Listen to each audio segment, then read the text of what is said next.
Assalamualaikum warahmatullahi wabarakatuh. Shinzo Sasagio.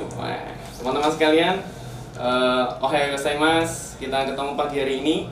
Udah pada seger-seger semuanya. Akhirnya kita berlangsung juga ya tatakai. Teman-teman sekalian, pagi ini kita akan ngobrol-ngobrol, diskusi. Tapi sebelumnya saya mau perkenalkan diri dulu. Kalau teman-teman sudah follow akun Wakamono Club, maka perkenalkan, saya Aditya Abdurrahman. Saya salah satu founder dari Wakamono Club. Dan di situ kami juga sering membahas juga tentang Attack on Titan, sebagaimana teman-teman punya interest yang sama dengan kami.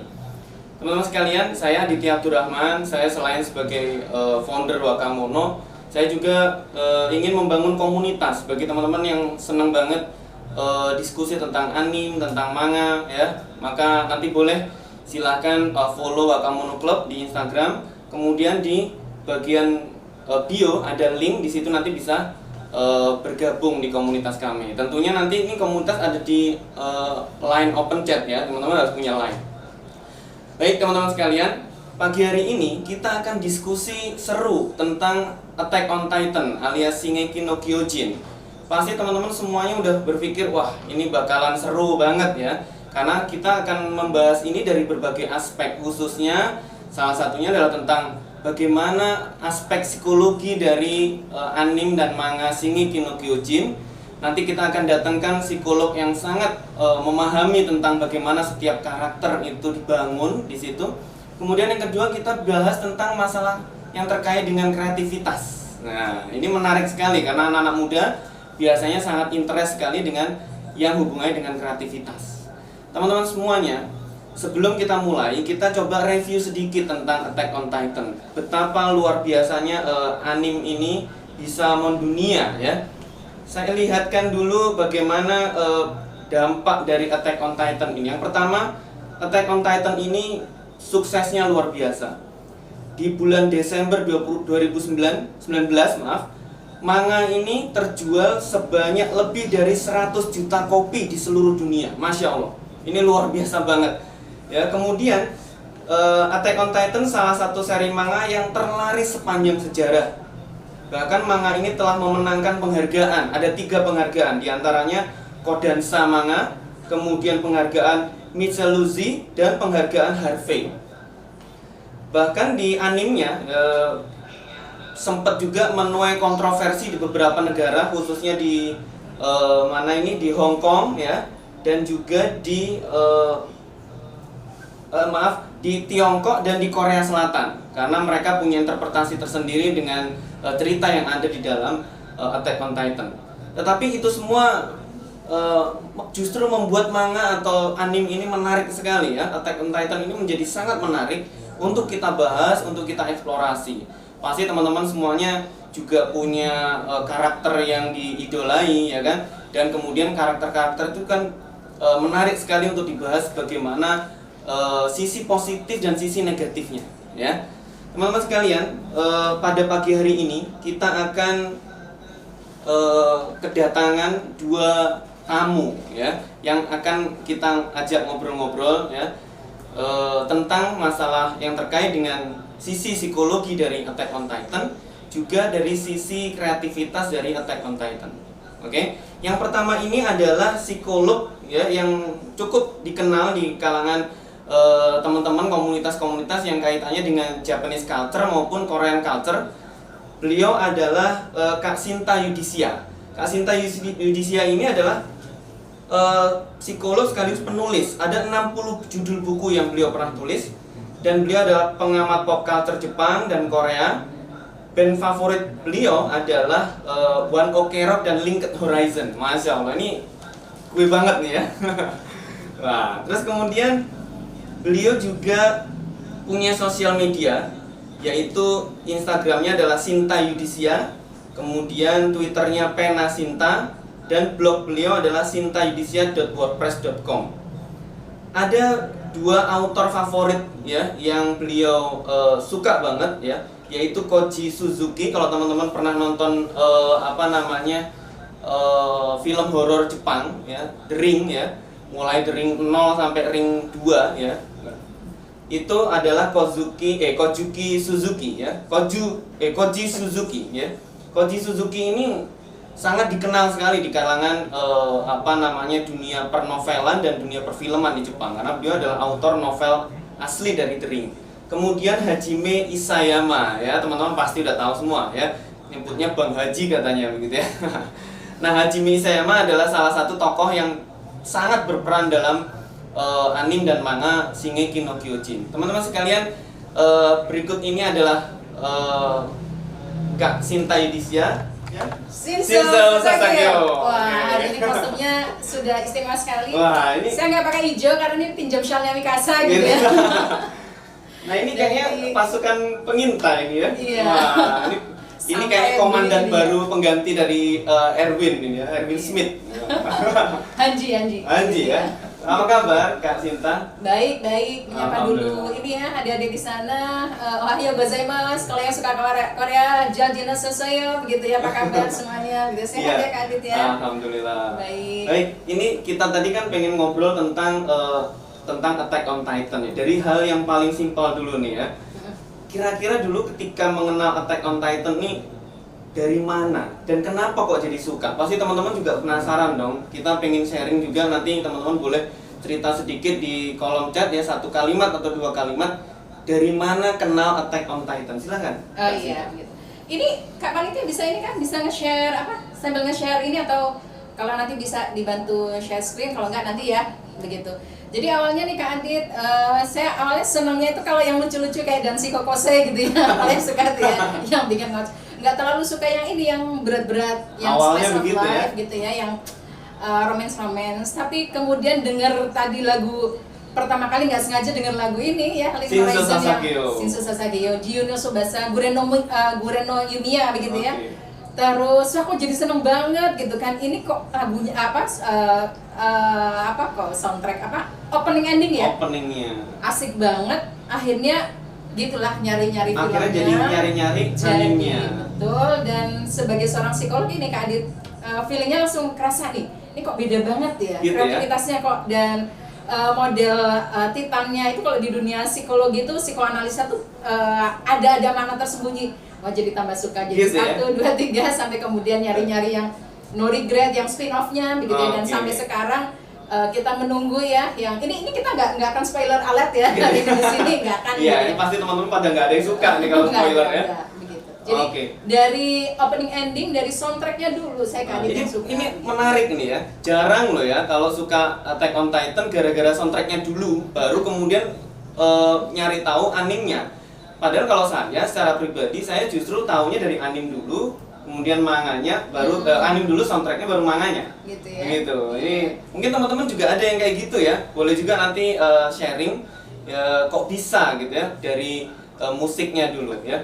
Tapi kalau ini saya sharing juga ya Kak Sinta ya. Kalau saya memang yang menarik dari Attack on Titan ini hampir seluruh aspeknya yang saya lihat. Betul, bukan iya. hanya sekedar musiknya, Iya. ternyata ceritanya juga luar biasa. Ternyata aspek visualnya yang ditampilkan juga luar biasa. Studio yang menggarap juga luar biasa ya kan. Dan itu menghasilkan dampak yang cukup luar biasa di seluruh dunia. Betul. Nah, kalau Kak Sinta sendiri bagaimana pendapatnya tentang sisi ceritanya misalnya? Oh iya. Apa yang menarik? Jadi sempat ngamati ya Kak Adit ya, waktu mau perpindahan di studio ke MAPA gitu ya. Itu kan sempat juga tuh ada war ya. Adik-adik tuh boleh tuh, teman-teman boleh nanti ini. Ketika mau pindah ke MAPA sempat ini, aduh nanti jangan-jangan nggak bagus gitu ya. Kan sempat. Oh ya tadi mungkin belum perkenalan kalau Kak Adit ini adalah, Kak Adit kan belum perkenalan diri loh.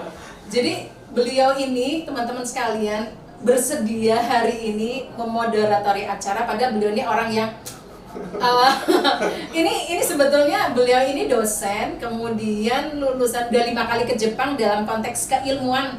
Kalau saya ke Jepang dalam konteks sebagai penulis, kalau Kak Adit ini beliau pakar desain DKV ya? Iya, desain komunikasi. Beliau dosen desain komunikasi visual. Jadi dari UPN Surabaya gitu. Jadi kalau beliau itu bicara Hajime Isayama, kalau saya ini kan dari segi psikologi ya. Kalau beliau ini paham, kemarin habis ngobrolin waktu kita gladi resik apa uniknya Hajime Isayama ini terkait kecerdasan verbal dan juga kecerdasan visual. Visualnya begitu ya. Nah tadi apa ya? Jadi lupa nih apa pertanyaan Kak Adit. Ya itu aspek ceritanya. Kita bedah dulu aspek ceritanya. Tentu aspek cerita di dalamnya ada tokoh-tokohnya. Baik. Favoritnya apa nih kalau tokoh? Oke, begitu ya. Kak, ini belum bisa ya, Kak Panitia. Kalau saya masih host disable participant screen sharing, kalau nanti udah bisa ini ya, karena kita di studio nih teman-teman, jadinya sengaja untuk acara ini kita di Better Youth Space Studio, makanya nggak dari rumah masing-masing. Jadi kita mohon maaf kalau tadi ada kendala teknis. Kalau tadi dari aspek cerita gitu ya, Kak Adit, kita bahas dari psikologi ya teman-teman. Jadi kalau di dunia psikologi itu ada bahasan psikoanalis ketika kita ngeliat film. Misalnya kenapa di barat itu kok hantunya vampir bukannya pocong gitu ya. Vampirnya pun beda kayak vampir di Cina ya? Beda. Itu beda. Kemudian werewolf itu kok di barat, sementara di kita kan lebih apa ya teman-teman boleh nih apa hantunya kita selain pocong apa coba? Ada kuntilanak, rambutnya panjang, belakangnya bolong. Betul. Jadi itu dari aspek psikologi itu ceritanya keren banget karena memunculkan raksasa Titan ya. Selama ini kita kenalnya raksasa itu kan bentuknya Gulliver's Travel ya.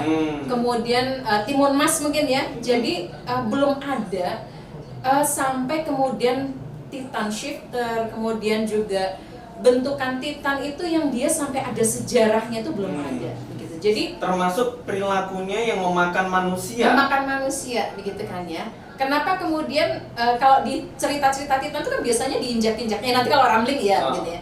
Tapi ini dimakan ya. Jadi dari konsep psikologis itu di dunia kekinian teman-teman, kenapa agresivitasnya oral itu memang di saat ini Kak Adit, memang kita banyak agresivitas oral ya. Kalau kita misalnya di IG atau di Twitter itu kita lebih banyak melemparkan agresivitas oral. Maka kemudian Haji Meisayama Bang Haji ini kita pikir nih bahan bacaannya banyak banget ya sejarah dunia. Pastinya wawasannya sangat luas termasuk sekali. Psikologis. Jadi itu dari konsep cerita. Nah kalau siapa yang ini karakter favorit Erwin Danjo gitu, Haji gitu ya.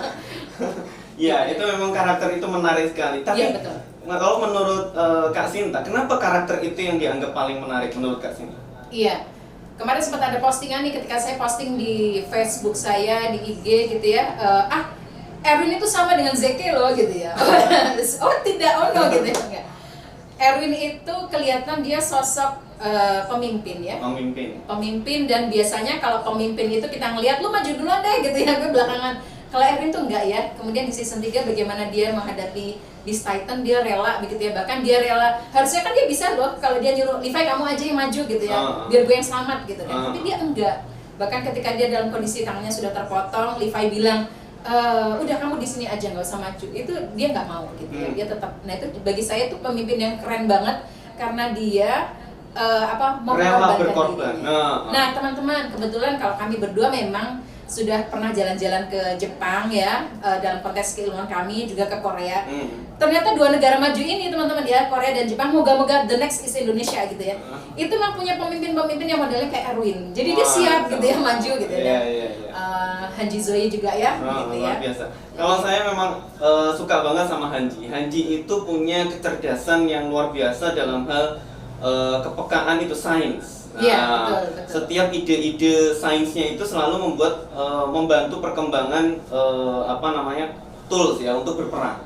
Dan ini luar biasa. Mungkin teman-teman, saya pikir ini Hajime ini setiap ada tools yang baru selalu dia jelaskan. Iya, betul. Dia kan selalu dijelaskan secara sains, mekanisnya bagaimana gitu ya. Ini menurut saya lompatan ide kreativitas yang luar biasa. Saya pikir kayak itu 3D gear gitu ya. 3D maneuver. Maneuver gear itu saya nggak habis pikir.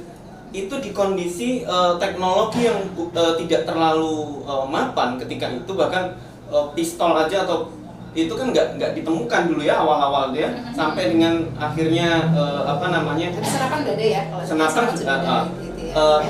Ya itu kan 3D gear itu kita mikirnya gimana orang bisa melawan Titan dengan cara naik-naik ke tempat-tempat yang tinggi. Ini luar biasa. Iya, betul. Ya, oke.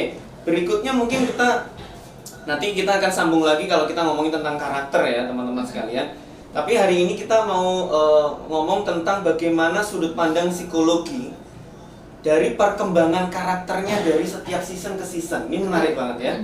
dulu Eren bagaimana, kemudian dia bagaimana. Dulu Levi bagaimana, sekarang bagaimana, ya kan? Betul. Tentu sampai di season 4 aja ya, tentu saja. Iya. Sampai di episode kesekian yang baru kemarin keluar. Betul. Silakan. Jadi teman-teman, ini tadi kalau misalnya saya nggak bisa nge-share, ke situ ya, ke sini ya, sorry Kak. Kalau misalnya saya nggak bisa nge-share materi, itu insya Allah akan kita bagi di grup ya semua ya, Yeah. karena kita kepengen nih ngajakin bukan cuma teman-teman yang kalau ngelihat di datanya kemarin pelajar dan mahasiswa ya, tapi pengen guru-guru, orang tua, dosen itu juga ikut nge-hype gitu ya sampai ini ya dengan AOT ini. Jadi kenapa kemudian perkembangan ya? Kalau teman-teman sekarang mungkin teman-teman bisa ada yang materinya? Bisa keluar? Oh bisa ya? Bisa. Oh ya, terima kasih Kak. Tapi dioperasikan dari situ ya? Dioperasikan dari mana Kak? Dari saya atau dari? Oh dari sana. Kakak. Oke. Nanti itu next tadi bilang aja ya. Oke, next gitu ya. Tadi ya klik yang berikutnya kali Kak host gitu ya. Terus itu tadi yang pertanyaan awal ini ya. Wah ini lagu yang melo, sampai lagu melonya aja tetap bagus. So is a Simmer itu kan meraih penghargaan, bukan Akatsuki no Requiem ya, itu meraih penghargaan ya sebagai ending song terbaik tahun berapa ya, saya lupa tuh ya. Nah klik yang berikutnya Kak gitu ya. Tadi kalau perkembangan tadi Erwin sudah kita bahas sebentar gitu ya. Kemudian next gitu Levi nanti khusus lah ya Levi ini dia husbus sejuta umat. Armin. Ini saya ingin menjelaskan gitu teman-teman. Klik ya. Jadi sebentar.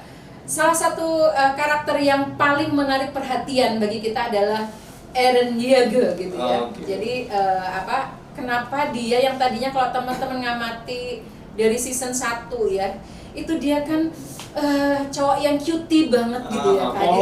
Polos banget kita tuh sampai hero, the real hero, bahkan kemudian itu dia sampai I want to be everyone's hope gitu ya. Saya ingin menjadi setiap gimana dia yang cutie banget nih Kak Adit ya, sampai kemudian dia jadi sosok yang sekarang nih, aduh kayaknya kamu kok gini banget sih, gitu. Kayaknya dia semua yang jadi musuh dia gitu, pengennya dihabisin aja gitu kan. Itu dari sisi psikologis menarik banget. Klik yang berikutnya Kak Panitia begitu ya. Jadi lagi klik lagi next begitu ya. Terus Mikasa juga nanti ini aja khusus bahasa. Nah ini begitu ya. Jadi ada 3 sosok secara psikologis teman-teman yang menarik banget. Karena 3 orang ini itu awalnya berasal dari punya masa kecil traumatik ya Kak Adit. Kalau kita lihat nih, ya, benar. Levi itu gimana sih? Dia ibunya meninggal ya, Kucel itu ya meninggal. Apalagi beliau seorang ini ya PSK. Kemudian Erwin juga ayahnya meninggal ya, dia dibunuh oleh ini ya pihak kerajaan. Kemudian yang pasti itu Eren ya, yang karena dia melihat kematian ibunya dengan sangat tragis. Dengan mata kepala sendiri ya. Tetapi 3 orang ini kenapa ya? Kalau di psikologi teman-teman, orang kalau punya pengalaman traumatik itu biasanya next dia akan become next predator. Kalau dia pernah mengalami masa traumatik, dia pernah mengalami sexual abuse. Tapi 3 orang ini kok enggak gitu ya. Eren, kemudian juga ini ya nah ini penjelasannya berikutnya adalah karena yang pertama mereka mendapatkan komunitas dan teman-teman baik, teman-teman yang baik, lingkungan yang baik, dan akhirnya mentor, salah satunya mentor gitu. Itu penting banget karena kadang-kadang kita ini ternyata Kak Adit teman-teman ini mentor dari banyak anak-anak yang bedes gitu ya. Jadi teman-teman yang baik. Jadi kita ngeliat dulu ya, Levi itu punya di awal dia punya Farlan, Isabel gitu ya, dan pada akhirnya ketika dua-duanya meninggal begitu kan ya, akhirnya beliau punya si Levi ini punya mentor yang luar biasa, yaitu Erwin ya, dan akhirnya dia juga punya kesatuan Petra dan segala macam dan teman-teman yang baik. Maka kemudian memang konteks ini, nah Eren dilalah kalau orang Jawa bilang, dia teman-teman dia juga terakhir ini di tadi ya masalah teman dan mentor itu Kak Adit ya. Jadi karena kalau punya teman-teman yang baik, Eren ini dilalah gitu ya. Kalau teman-teman yang bukan Jawa nggak ngerti kali ini dilalah itu kok kebetulan dia punya teman-teman yang baik, tapi terakhir kan yang begitu ini ya sama dia ya, yang begitu memuja. Yang pertama awalnya ini ya, tapi yang begitu memuja timnya vlog itu ya, gitu ya. Akhirnya sangat memuja, akhirnya kemudian Eren ini begitu, akhirnya jadi ya kalau di teori psikologi itu grandiosity, akhirnya memang melihat dirinya, aku nih gue ini satu-satunya bisa mengatasi masalah. Nah, Oh. itu sih dari segi satu karakter ya. Eren dari awal sampai akhir itu begitu. Jadi teman-teman yang baik itu penting banget, karena kalau nggak dapat teman-teman yang baik, yang suportif, mentor yang baik ya nanti akan Meskipun seperti itu. kita sebenarnya belum tahu ya, karena teman-teman nggak mau spoiler kan Nggak mau ya. spoiler, Kita gitu nggak ya. tahu apa yang terjadi Gitu ya. Eren nanti ya kan. Tergantung pada Jimmy. Nah, karena memang di awal season 4 kita tahu Eren tuh berubah drastis kan? Iya, betul. Ya, yang tadinya sangat meledak-ledak emosinya, Ya, mudah begitu, sekali cool. marah gitu-gitu ya, kayak nggak mau direm kayak gitulah. Sekarang pada saat kita lihat di awal-awal season 4, di final season kita melihat perubahan Eren yang sebenarnya dia lebih tenang gitu ya. Iya. Sebenarnya itu positifnya Secara dia usia juga tenang. sudah, Secara usia dia udah dewasa, bertambah ya. 4 tahun ya kalau nggak salah Betul, pada saat bertambah itu. 4 tahun. Nah, ini mungkin teman-teman juga nanti bisa melihat bagaimana setiap orang tuh sebenarnya bisa berubah ya, dari yang tadinya dia kekanak-kanakan, mudah sekali emosional, dia jadi lebih tenang. Oke. Betul. Ini di sini udah bergabung Kak Rahma ini ya. Kita kayaknya nyapa dulu aja ya. Kalau udah kelihatan begini kayaknya asik kalau disambung dengan Kak Rahma. Oke. Ini panggilannya baiknya Kak Rahma atau Kak Emma ini ya. Saya kenalkan dulu ya. Assalamualaikum Kak Rahma. Ya. Baik. Assalamualaikum. Kak Emma, gimana kabarnya? Ya, assalamualaikum. Alhamdulillah sehat. Baik. Shinzo Sasageo. Walaupun agak-agak rontok sedikit hatinya. Pasportnya. Walaupun agak-agak rontok. Shinzo Sasageo. Alhamdulillah sehat-sehat di sana di Makassar ya? Makassar. Di Makassar, Ya, insya Allah. gitu ya. Oke. Shinzo suka alhamdulillah. Ya, Kak Rahma, saya perkenalkan dulu kepada Baik lagi, Kak. para Sorry. authors Iya, di sini, ya. Profilnya Kak Rahma. Yang pertama, Kak Rahma ini dari Makassar. Panggilannya Kak Emma, ya. Sekarang sudah menyelesaikan studi S1 jurusan sastra Jepang di Universitas Hasanuddin dan pernah menjadi pengajar bahasa Jepang, ya, luar biasa. Kemudian sekarang Kak Emma ini adalah seorang henna artis dan watercolorist dan ilustrator, ya. Karyanya ilustrasi banyak banget yang kaitannya dengan Attack on Titan, dengan stylenya yang khas, ya. Kemudian Kak Emma ini juga punya akun Instagram sendiri yang mungkin teman-teman bisa nanti mampir ke sana, ya, Emma Kizora, ya, Emma Kizora. Kemudian karyanya juga bisa dilihat dari Instagram Itsoki Zora, ya, Itsoki Zora. Baik, apa kabar Kak Emma? Alhamdulillah Kak, sehat. Baik ya. Walau agak-agak Alhamdulillah. rontok sedikit hatinya. Alhamdulillah. Rontok sedikit hatinya. Kenapa gitu? Gara-gara baca mangganya Kak. Oke, kita tidak spoiler. Oh, nggak boleh spoiler ya. Oke, Oh, stop iya. dulu. Oh, nggak boleh ya, Nggak betul, boleh betul. spoiler. Oke. Ini tadi kesepakatan dengan para pemirsa. Oke. Nah, tadi kita ngobrolin tentang Attack on Titan nih. Di awal kita udah ngobrolin tentang sisi yang menarik dari Attack on Titan, ya. Dan kemudian kita bahas juga dari mana kita awal pertama kali kenal anime Attack on Titan. Kalau Kak Emma gimana? Pertama kali tahu Attack on Titan dari mana ya? Jadi pertama tahu Attack on Titan itu tahun 2015 waktu movie live actionnya tayang. Jadi sebelumnya nggak tahu kalau ada manga dan anime itu, cuma tahu ada live actionnya. Oh, malah dari Karena- live actionnya dulu ya? Iya benar, karena aktor favorit saya waktu itu bermain di situ. Jadi kan penasaran ini film apa gitu.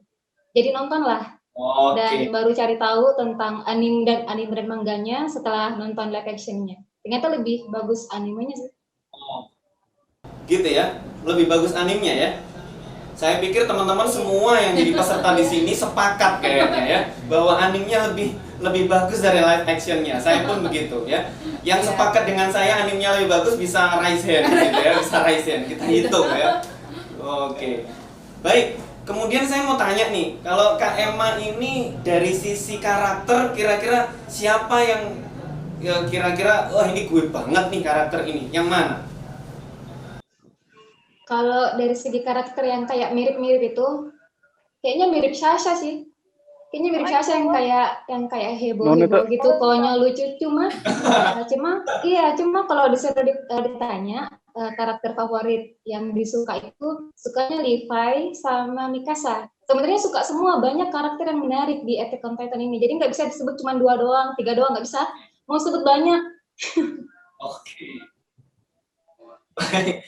Kalau karakter yang paling disuka, apakah yang paling gue banget? Kalau paling gue banget berarti Sasa, berarti Kak Emma ini suka makan dong. Suka. Betul ya.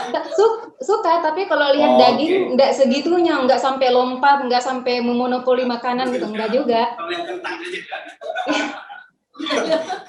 Oke, baik. Seru.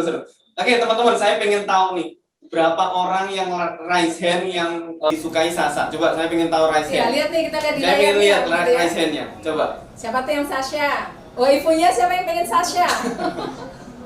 Oh, banyak banget ternyata. Banyak, Wah, ya. luar biasa. Iya. Pasti ini yang paling sedih nih. Kayaknya nanti. cowok. Kayaknya ini episode berikutnya paling sedih ini kayaknya. Tetapi Iya. kita nggak mau Kita spoiler. lihat di layar itu kayaknya ini Kak Adit, kebanyakan cowok nih, gitu ya. Gitu ya. Enggak, tapi ada juga ada Nashwa Kalila begitu ya. Kemudian itu tuh cewek jelas ya. Oh iya, gitu kalau ke bawah. Oke. Ya, begitu baik. Iya. Di sini ada juga yang masuk jadi peserta. Salah satunya adalah admin Shingeki no Kyojin Indo. Ya, adminnya ikut ya. Masya Allah, ini teman-teman kita support ya. Admin dari Shingeki no Kyojin Indo kita support. Siapa tahu kita nanti bisa kolaborasi ya. Betul sekali gitu oke. ya. Oke. Baik. Kita sekarang lanjutkan diskusinya ya. Nah, itu kita disapa tuh Oh. sama adminnya. Halo. Halo gitu ya. Saya follow akunnya dia loh, Masya Allah. Iya dong, gitu ya, kita keren. kita follow dong ya. Oke, kita lanjut ya ke pertanyaan. Kali ini satu lagi pertanyaan buat Kak Emma ya, tentang apa namanya pelajaran yang diambil dari Shingeki no Kyojin. Kita semua pasti pengen dong cerita sesuatu yang kita dapat, yang kita nggak dapetin itu dari anime yang lain gitu. Nah, poin apa yang kira-kira Kak Emma dapetin dari Shingeki no Kyojin ini? Nanti teman-teman pasti ada kesamaan nih pasti. Silahkan Kak Emma. Iya, jadi yang bisa saya tangkap dari anime Attack on Titan itu pesan-pesannya banyak sekali sebenarnya. Beberapa di antaranya itu ngajarin kita untuk tidak fasis dan rasis ke orang, karena hal-hal seperti itu akan memberikan dampak buruk lagi. Jadi nggak akan ada selesai-selesainya. Kayak misalnya kita tahu yang permasalahan antara Marvel dan Eldia gitu, turun-temurun di brainwash ke anak-anak mereka gitu. Jadi anak mereka juga dendam dan sebagainya. Itu sama kayak di negara yang nyata ya kan, negara yang nyata yang terjadi di dunia ini, ke tindakan-tindakan fasis dan rasis itu mengakibatkan pertikaian aja gitu, nggak ada kedamaiannya. Dan juga sebenarnya yang saya lihat di sini adalah seperti yang tadi Bunda Sinta jelaskan, kalau kita punya lingkungan dan teman-teman yang baik, jadi seburuk apapun masa lalu atau masa kecil kita, sepedih apapun, itu masih ada jalan untuk bertumbuh menjadi pribadi yang lebih baik dan positif gitu. Asal kita punya mentor atau guru atau pertemanan dan lingkungan yang baik gitu, kita akan bisa bertumbuh menjadi pribadi yang baik juga walaupun sepahit apapun masa lalu. Itu sih yang saya tangkap dari Attack on Titan ini. Dan banyak ya pesannya, jadi mungkin 2 itu yang paling saya ini. Kayak gitu, Kak. Suara kita masih kedengaran Kak Adit kayaknya. Masih? Tapi layarnya mungkin yang ini. Iya. Layarnya Oke, ini yang masuk lagi. Delay atau gitu. dari sana. Sudah. Baik. Terima kasih banget tadi sharing dari Mbak Emma. Satu poin yang saya ambil ya dari penjelasan Kak Emma tadi adalah yang pertama kita jadi tahu ternyata ya di anime ini kita bisa belajar ya bahwa manusia itu sebetulnya punya kedudukan yang sama. Di sini diajarkan kita untuk melihat bahwa manusia itu nggak ada perbedaan ras dan kedudukan ya di dunia ya. Mereka semua dilahirkan dengan kedudukan yang sama, nggak boleh rasis, nggak boleh fasis, ya kan? Ini sempat kemarin menjadi pembahasan juga di Wakamono Club ya tentang masalah itu, apalagi tentang itu yang lagi viral banget kan, Onion Konton itu ya, yang waktu dia ngomong bahwa kita ini dilahirkan dengan berbagai ras, ya, yang supaya kita bisa saling menghormati dan bekerja sama. Ini keren banget, ya. Itu dibahas juga di Wakamono Club kapan hari. Kemudian juga tadi disampaikan juga tentang lingkungan atau teman-teman yang baik. Ini menarik juga. Tadi sama juga apa yang dikatakan sama Kak Sinta. Ya, Kak Sinta agak sini supaya kelihatan iya, di kan? kamera. Oh iya, sorry. Ya. Oke, ya. Jadi memang menarik sekali bahwa ternyata lingkungan itu sangat mendukung sekali pembentukan karakter manusia. Ya, semakin lingkungannya baik, maka karakter seseorang juga akan baik. Begitu ya. Oke, kita diskusi tentang ini nih sekarang, tentang sosok autornya Hajime Isayama ya sekarang ya. Ini yang menarik nih, sisi kreativitas beliau. Nah, saya kembali lagi ke Kak Sinta nih dulu. Nanti kita sambung lagi dengan Kak Emma ya. Bersiap ya Kak Emma ya, kita obrolin tentang Hajime. Nah, Kak Sinta, tentang Hajime Isayama. Kita tahu banyak sekali tersebar interview dengan beliau kan ya di YouTube. Teman-teman pasti juga udah nonton interviewnya di YouTube. Bagaimana karakternya, orangnya ternyata sangat pendiam, kalau ngomong suaranya lirih ya kan. Kemudian dia kayak orang nggak pede, padahal karyanya sehebat itu, betul, ya kan. gitu ya. Sebenarnya apa yang luar biasa dari Hajime ini? Iya. Menurut Kak Sinta. Baik, nanti Kak Panitia dibantu share screen ya. Baik. Teman-teman sekalian coba angkat tangan. Ini kita nggak mau ngeledek ya, tapi siapa di antara teman-teman di sini yang merasa punya tipologi kepribadian introvert? Karena saya introvert loh Kak Adin. Oh gitu. Tidak semua itu bisa ini ya. Tidak semua orang yang bisa ngomong itu ekstrovert. Angkat tangan kemudian yang merasa dirinya introvert begitu. Kalau saya nggak banget kayaknya. Gitu. Wah itu dia banyak banget tuh. Oh Masya Allah. Gitu ya, siapa aja? Tadi Bang Erwin Smith. Bang Erwin Smith. Ada Bang Erwin ternyata. Tadi ini gak ya? Bang Erwin Dia tapi kok belum ya? mati. Oh iya, kalau dia sinetron Indonesia ada bangun-bangunnya. Ada Erwin Smith yang KW. Oh Alet gitu. Tapi keren ya. Oke, baik gitu. Ya. Nah, jadi kalau kembali tadi ya teman-teman pada Bang Hajime Isayama. Hajime itu artinya apa sih? Dia juga namanya juga udah unik ya. Satu ya? Iya. Hajime itu artinya satu ya. Pertama apa satu gitu ya? Kalau Ichi kalau nggak satu ya. Oh, kalau gitu Hajime ya? apa nih? Hajime satu. Sama ya satu ya. Oh, gitu ya. luar Panitia biasa. ya, gitu ya. Oke. Jadi teman-teman, kalau kita melihat Hajime Isayama itu, dia punya tipologi kepribadian yang introvert. Bahkan sampai-sampai introvertnya agak-agak parah nih, namanya inferiority complex. Oke. Dia nggak populer di kalangan cewek gitu ya. Waktu SMA juga olahraga juga nggak terlalu bagus. Minder ya pokoknya. Mindernya gitu berat ya. Terus mindernya berat ya. Terus pokoknya dia tuh selalu jadi pecundang mungkin istilahnya kayak gitu ya. Oke. Tapi itu dia hebatnya dari orang introvert itu teman-teman gitu ya. Jadi orang introvert itu dia nggak banyak punya teman, tapi di beberapa ini dia teman-teman dia setia loh, karena memang ciri khas introvert kayak gitu, temennya sedikit tapi setia. Nah, dan dia orang introvert itu seringkali tidak menjadikan banyak pengaruh luar itu untuk merasuki dirinya gitu. Jadi kalau dia sudah yakin dengan dirinya sendiri Kak Adit, ya sudah. Maka itu sampai saya masukkan ya ke dalam, saya juga penulis juga teman-teman gitu ya.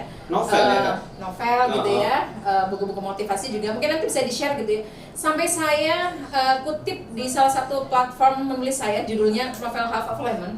Salah satu quote-nya Hajime Isayama mengatakan, banyak teman-temanku itu yang kepengen jadi ilustrator, mengakar gitu ya pada saat kecil. Tapi begitu ketika dia besar, dia sudah terbentuk realita, dia mengubur mimpinya. Maka kalau kalian pengen tetap menjadi ilustrator dan beberapa memang bakat minat tertentu, tetaplah kalian menjadi anak-anak. Wah keren ya. Jadi kita semua di sini anak-anak semua. Dalam arti mengembangkan imajinasi anak-anak memang luar biasa ya kan. Jadi Hajime itu salah satunya kenapa dia punya kehebatan dalam berimajinasi itu karena dia selalu memposisikan kreativitas dia di masa anak-anak. Dia bisa mengeksplorasi ya ide-ide itu luar biasa. Kita nggak bisa nebak loh bahwa ternyata kita lihat di Attack on Titan itu sosok-sosoknya itu kan sebetulnya imajinasi dia semua ya kan. Ya kan dia pengen punya teman kayak gini, mungkin itu nanti direpresentasikan seperti karakter apa. dia pernah punya musuh seperti ini Iya, itu mungkin kan ya kan? sosok dia yang pernah dibully orang itu kan masuk dalam titannya dia. Oke, ya. itu contohnya ya. Nah, teman-teman mungkin bisa ngetik kali ya di kolom chat untuk mengetahui kreativitas Hajime Isayama kira-kira apa aja yang pernah dia tonton atau apa aja yang pernah dia baca. Karena setahu saya beberapa di antaranya adalah dia suka Jurassic Park, kemudian JoJo's Bizarre Adventure itu dia suka gitu ya. Gitu, coba teman-teman tahu nggak begitu ya? Oke. Apa aja bahan bakunya Hajime Isayama sehingga dia punya kreativitas seperti sekarang. Ini ada yang komen nih, lihat. Gitu ya. Bahkan di satu chapter lagi tetap susah ditebak bagaimana endingnya. Iya, Betul. gitu. Memang. Iya. Jadi nggak kayak mohon maaf, mungkin sinetron kita ya, mungkin kita itu ya seperti mungkin judul-judul seperti apa ya, istriku tukang fitnah gitu ya. Atau Ya, istri kalau- pertama aku berantem dengan istri kedua, Iya. misalnya kayak gitu ya. Bahkan yang kita tebak musuh di season-season sebelumnya ternyata bisa berubah ya, bisa Iya, berubah. betul. Di season 4 ternyata mereka ternyata enggak juga ya, mereka Iya. bukan orang jahat ternyata begitu ya. Iya, betul ya. Nah, ini luar biasa. Siapa yang ya. jatuh cinta sama Rainer sekarang yang kita sebelumnya kita punya kamu kok pengkhianat banget Loh, sih gitu ya. ternyata Hajime itu tokoh paling dia suka Rainer. Oh, itu dia. Nah, makanya. iya. Jadi silakan ya. Silakan Oke. ini ya. Mungkin Siap-siap. karena Rainer badannya agak gagah gitu ya, six pack gitu ya. Oke, teman-teman sekalian, kita sekarang ke Kak Emma nih ya. Dari sisi sosok Hajime Isayama, nih Kak Emma gimana nih? Apa yang didapat dari sosok autor Shingeki no Kyojin ini? Silakan, Kak Emma. Iya, jadi Hajime Isayama ya. Saya penasaran Kak. Saya penasaran beliau itu membuat cerita Attack on Titan kan pasti sudah riset banyak, bacaannya, tontonannya banyak yang kayak gitu. Jadi penasaran aja. Beliau tuh baca buku apa? Terus kayaknya kalau masalah sejarah politik kayaknya detail banget gitu. Hebat gitu. Soalnya itu tema-tema berat yang kalau pribadi saya nggak bisa, bukan nggak bisa belum kali ya. Kalau Bang Haji itu bisa gitu, sisi politik ada masuk dan sebagai fans yang menonton dan baca manga rasanya kok cik ya mengikuti kisah yang berkaitan dengan sejarah kayak gitu. Padahal kalau di sekolah kalau sejarah kayak gitu tuh beda banget gitu. Seandainya mungkin guru-guru sejarah di Indonesia juga mengemas informasi atau buku-buku sejarahnya seenak di komik, mungkin kita bakal jadi expert ya sama sejarah Indonesia. Gitu sih. Suka sejarah ya? Suka kalau kemasannya bagus. Iya, jadi Kalau memang kemasannya bagus. ya. Baik. Terima kasih Kak Emma atas sharingnya ya tentang Hajime Isayama. Jadi kalau saya lihat ini giliran saya pengen eksplorasi nih. Saya kemarin udah nyiapin materi sedikit ya tentang kehebatan Hajime ini. Jadi kalau saya melihatnya dari sisi visual ya. Jadi dari sisi visual memang ada kecerdasan yang dimiliki oleh Hajime. Salah satunya adalah kecerdasan visual. Dia bisa menggambarkan apa yang ada di benaknya itu dengan bahasa visual. Nah, setiap bahasa visual itu ketika kita lihat, dia bisa menyampaikan karakter itu kuat sekali. Ya, dan itu nggak gampang. Kenapa Levi dengan tubuh yang kecil, pendek, tetapi dia punya kekuatan yang luar biasa, ya kan? Bahkan semua titan model apa aja dia berani itu hajar semuanya, gitu ya. Tetapi di sisi lain kita bisa melihat ya sosok misalnya Eren Yeager, yang mana dia orang yang sangat polos, ternyata dia dianugerahi dalam tanda kutip kekuatan yang sangat luar biasa, ya. Dia bisa berkembang dan sebagainya, tetapi dia punya kekurangan sehingga di Attack on Titan itu yang menarik adalah tokoh-tokoh yang ditonjolkan masing-masing punya kekuatan karakter, ya, yang itu berbeda banget dengan anime-anime yang lainnya, gitu.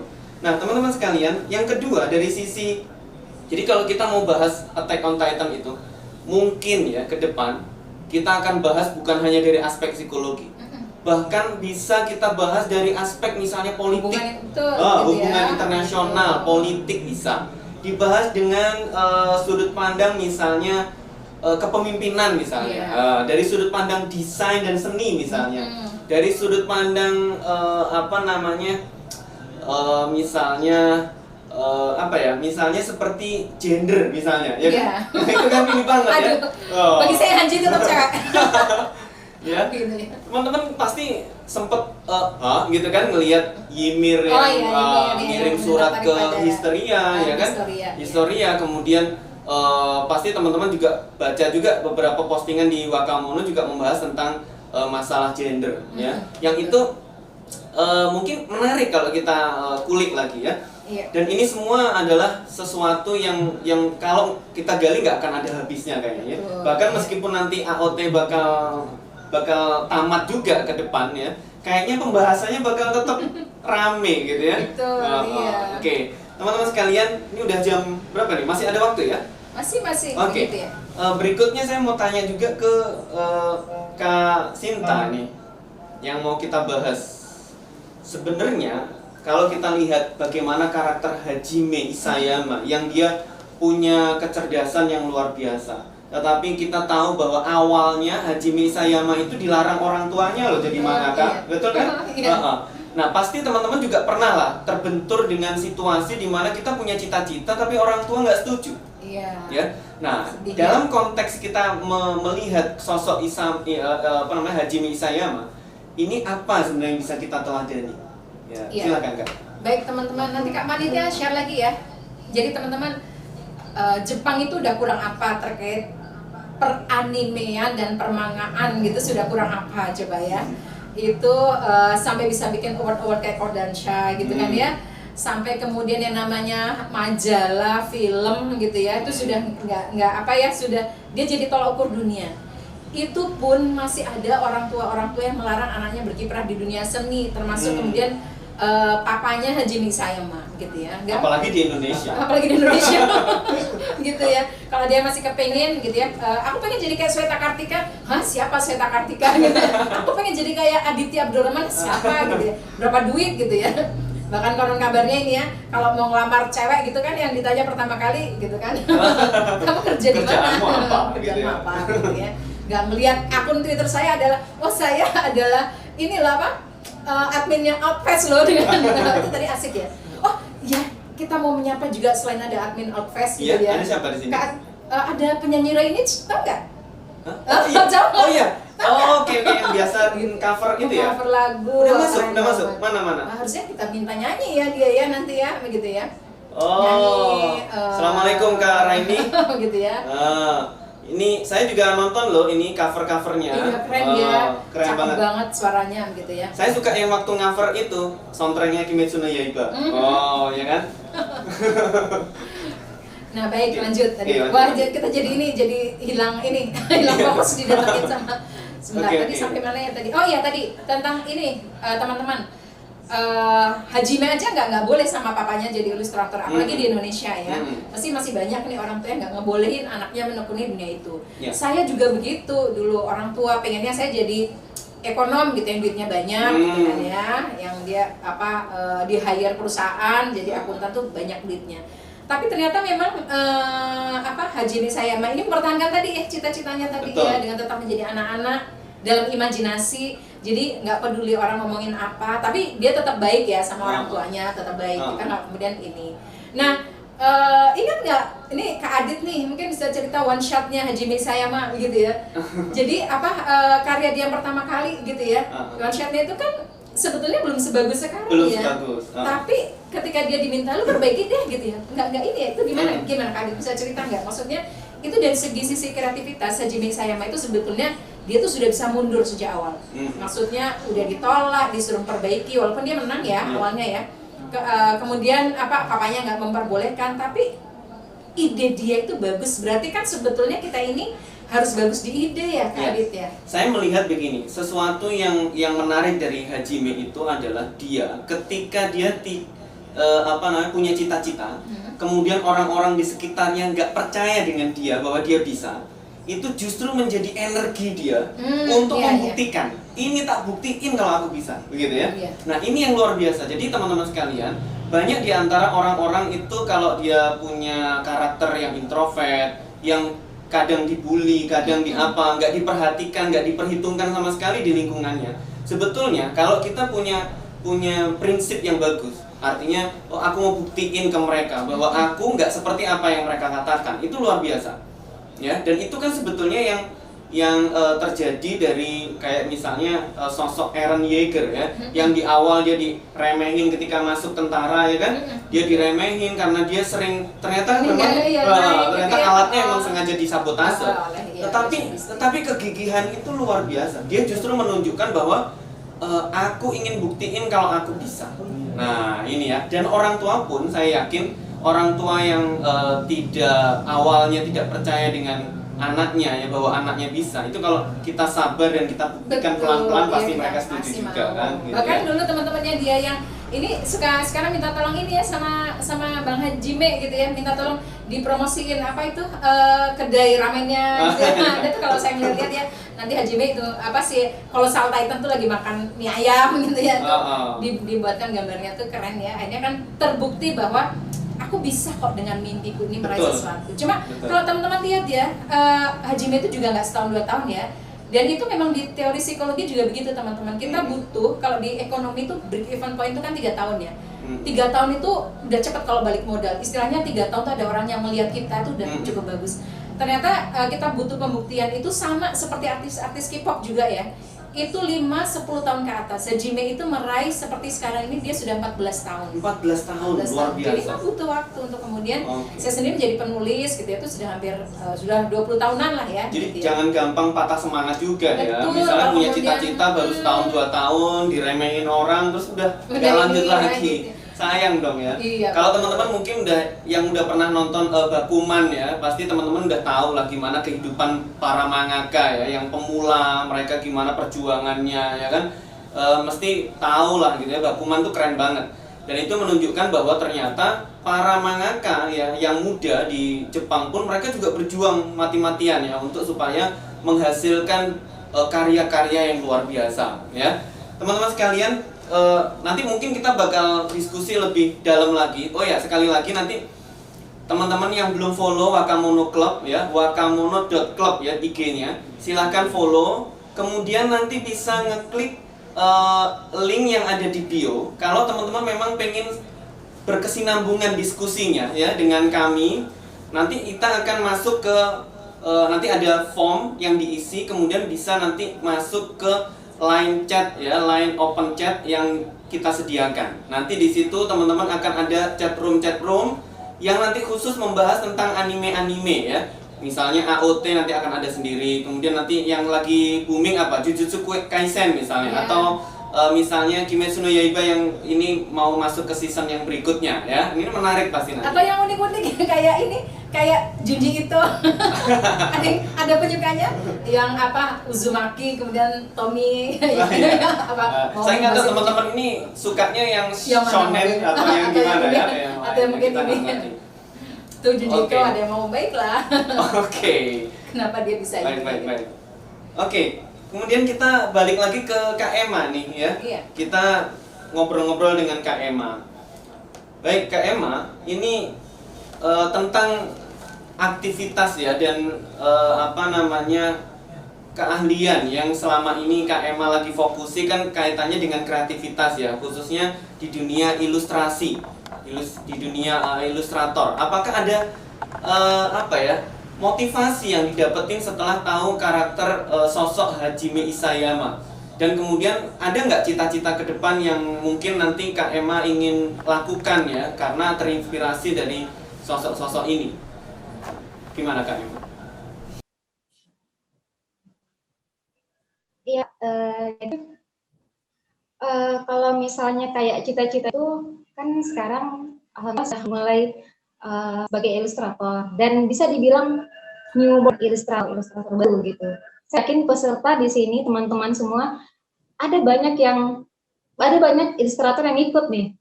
Ada banyak anak-anak DKE, ada yang berbunyi animasi gitu. Sedangkan tuh kan cita-cita masih kecil. Itu memang kalau ditanya cita-cita kamu apa? Jawaban saya tuh bukan dokter, polisi, bukan jawaban-jawaban tapi lukis. Karena zaman dulu kan belum ada istilah ilustrator, belum ada istilah digital artist. Iya, jadi jawabnya emang lukis gitu. Seiring berjalannya waktu, mungkin kayak tunda ya, nggak langsung jadi pelukis atau ilustrator. Kejadian itu bisa dibilang tahun 2020 kemarin. Jadi kayak tahun 2020 kemarin betul-betul serius sih sampai sekarang, dan mungkin dan insya Allah akan diteruskan sampai nanti. Jadi cita-cita dulu kuliah dan kerja di industri musik Jepang, dan sudah dapat banyak ilmu dari sana, pulang ke tanah air ngejarin ke orang-orang gitu kalau ilustrasi ini kayak gini, biar kita juga di Indonesia punya lebih banyak lagi ilustrator atau animator yang lebih pro dan al seperti yang ada di Jepang gitu. Cuma cita-cita yang untuk bekerja di industri animasi itu belum tercapai ya. Saya tidak tahu apakah suatu hari akan tercapai, tapi untuk menjadi ilustrator saya akan jalani terus dan tetap menimba ilmu banyak lagi, termasuk dari karya-karya yang Hajime Sayama buat dan para mangaka lain buat, mengambil banyak ilmu dari sana dan terus belajar, nggak berhenti, dan menciptakan karya-karya yang kontinu gitu. Harusnya sih gitu. Baik, terima kasih sharing dari Kak Emma tentang masalah dunia ilustrasi ya khususnya ya. Kalau itu saya sendiri sharing ya, saya sendiri memang juga di dunia itu juga ya, karena saya mengajar bahkan di di kampus yang memang salah satu bidang keahliannya adalah membuat komik sekaligus animasi. Ada salah satu yang ingin jadi ini sudah dalam kondisi pengerjaan ya, mungkin sekitar ya 20% sampai 30%. Kami Wakamono Club itu punya project, kami ingin membuat komik tentang bagaimana menjelaskan basic-basic Islam itu kepada orang Jepang. Karena gitu. Banyak orang Indonesia yang kerja di Jepang, bosnya sering nanya gitu, kalau kamu ngapain gitu setiap tengah hari dan agak sore itu selalu pamit untuk ke belakang gitu ya, kemudian melakukan ritual. Nah, itu mereka kadang nggak ngerti. Nah, cara menjelaskannya bagaimana? Mereka butuh buku panduan. Nah, itu kami ingin menjelaskannya berupa komik gitu. Dan ini udah mulai jalan teman-teman, komik ini, tetapi belum selesai. Insya Allah ini akan kita launching.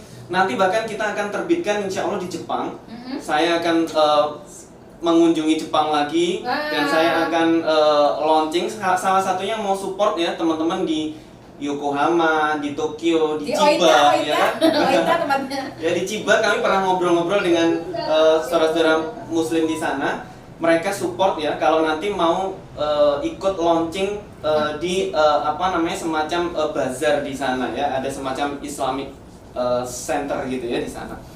Mungkin nanti teman-teman kalau mau kolaborasi boleh ya dengan Wakamono Club gitu kan ya. Dengan Ruang Pelita juga boleh. Nah, ini Ruang Pelita nih, Kak Sinta. Tadi bilangnya mau sharing juga tentang Ruang Pelita. Sebenarnya Ruang Pelita itu apa sih? Boleh nggak sharing ini? Boleh. Silakan, Ya, nanti tolong dibantu ya. Jadi yang terakhir aja Kak ini ya.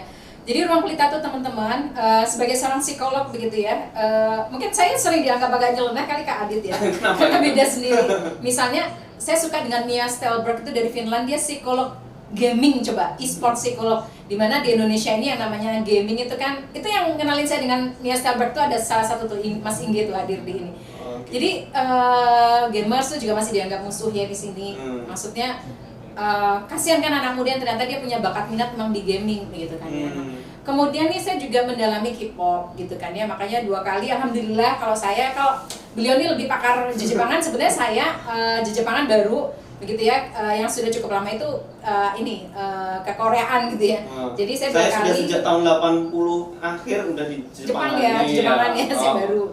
Saya lebih ke Jepangan 2 kali, saya mengikuti International Writers in Residence di Seoul gitu Korea. Jadi pengen banget ngajakin orang tua dan guru-guru tuh nggak parno sama K-pop gitu ya, dunia ini kan. Mereka nggak paham soal itu kan. Iya, dan webtoonnya sekarang juga bagus ya. Webtoonnya Korea ini juga walaupun belum bisa menyamai anime sama manganya Jepang, tapi udah bagus begitu ya. Kalau kita ngelihat Korea itu sangat realistis gitu ya, dengan misalnya dengan Strangers in Hell, kemudian Towers of God gitu ya. Kalau Jepang itu sangat world building ya, dia imajinatif gitu ya. Imajinatif banget. Naruto, Inuyasha, kemudian Doraemon gitu ya. Kemudian Kimetsu no Yaiba, kemudian Jujutsu Kaisen itu dunia sangat sangat baru gitu ya. Makanya ada istilah, aduh kok saya lupa sih, dunia yang apa?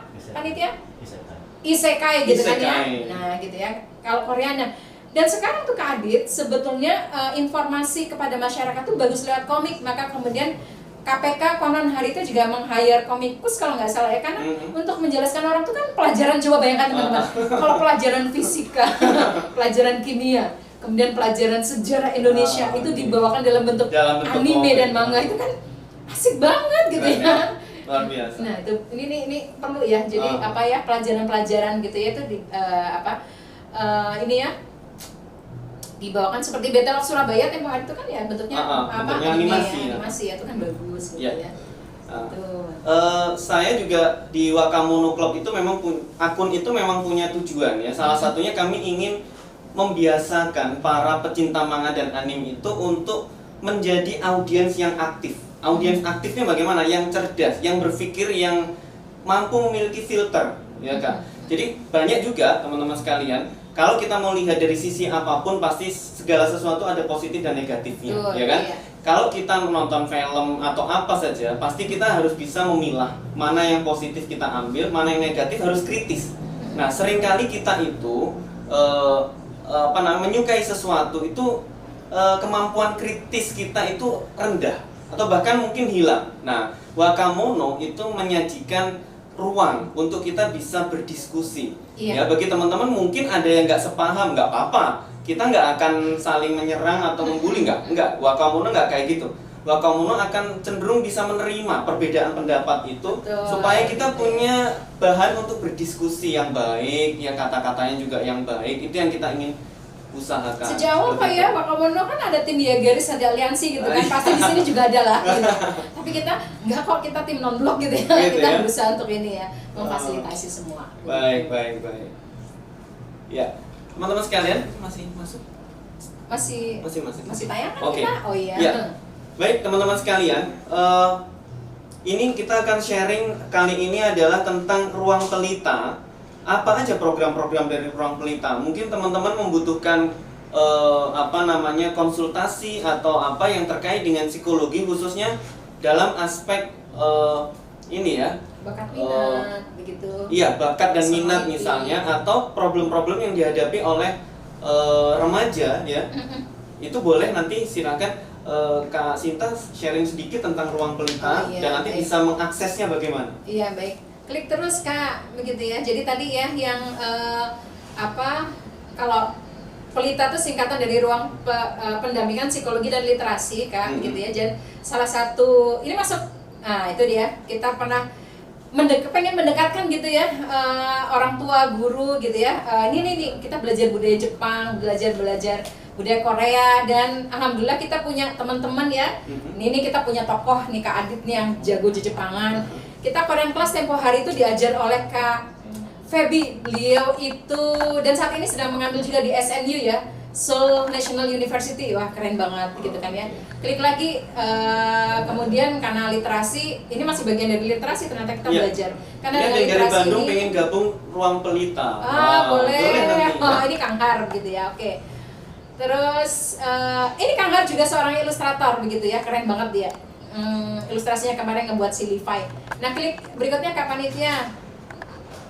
Kemudian itu kalau kelasnya ya. Kemudian macam-macam sih, kelas menulis juga ada. Nah, saya yang terakhir aja Kak Panitia.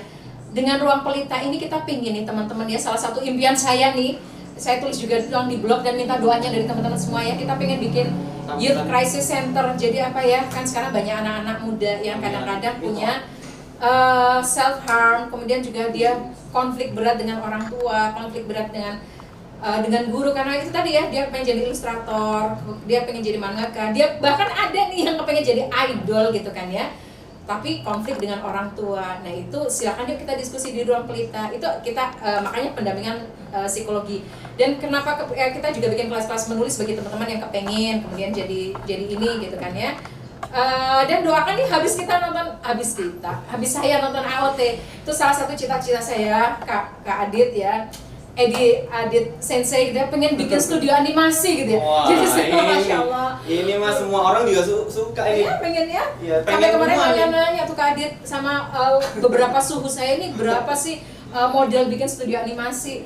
Bikin satu tuh 15M, murah ya bagi teman-teman ya. 15M kan sekarang? Saya M itu nolnya berapa aja udah nggak keinget saya, tapi nggak kebayang.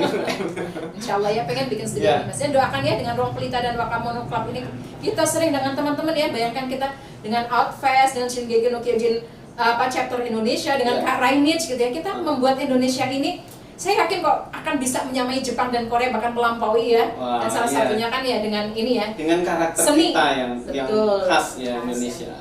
Baik teman-teman sekalian, ini kita waktunya tanya jawab ya. Teman-teman boleh menanyakan pertanyaan-pertanyaan yang kaitannya dengan Attack on Titan dan yang kita diskusikan tadi. Seperti misalnya tentang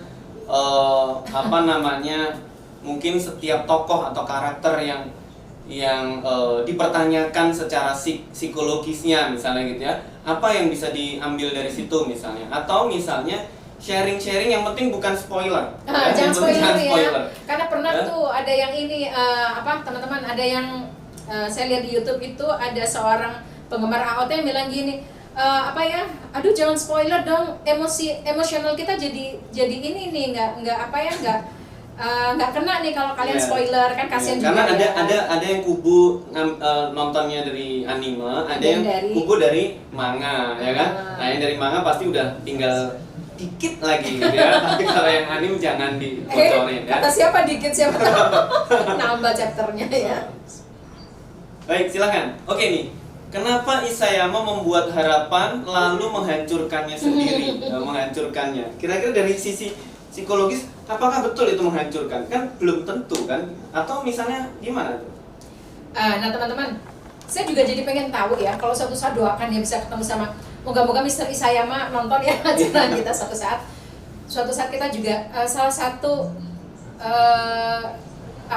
salah satu tokoh yang sebetulnya saya kepengen ketemu dan pengen berguru itu ya, moga-moga ya Bang Hajime ini. Kenapa? Karena saya ngelihat kreativitas, dan di dunia psikologi kreativitas itu unik ya. Unik, mahal dia sekali tidak ya. selalu terkait dengan IQ loh. Belum tentu orang IQ-nya tinggi kreativitasnya bagus gitu ya. Okay. Jadi kenapa dia bisa seperti itu kita kepengen ngerti banget. Salah satunya mungkin dia dari bahan bacaan dia begitu ya, dari pengalaman pribadi dia karena dia sering dibully, dan dari kreativitas itu kita ngelihat endingnya dia sepertinya kok tidak mudah ditebak gitu ya, tidak kemudian dia ini kita nggak ngerti akhirnya itu nanti gimana, siapakah yang menang, apa berkolaborasi atau apa begitu ya. Dia kok nggak seperti itu, berarti kemungkinan yang pasti nih ya, dia adalah orang yang bahan bacaannya banyak gitu ya.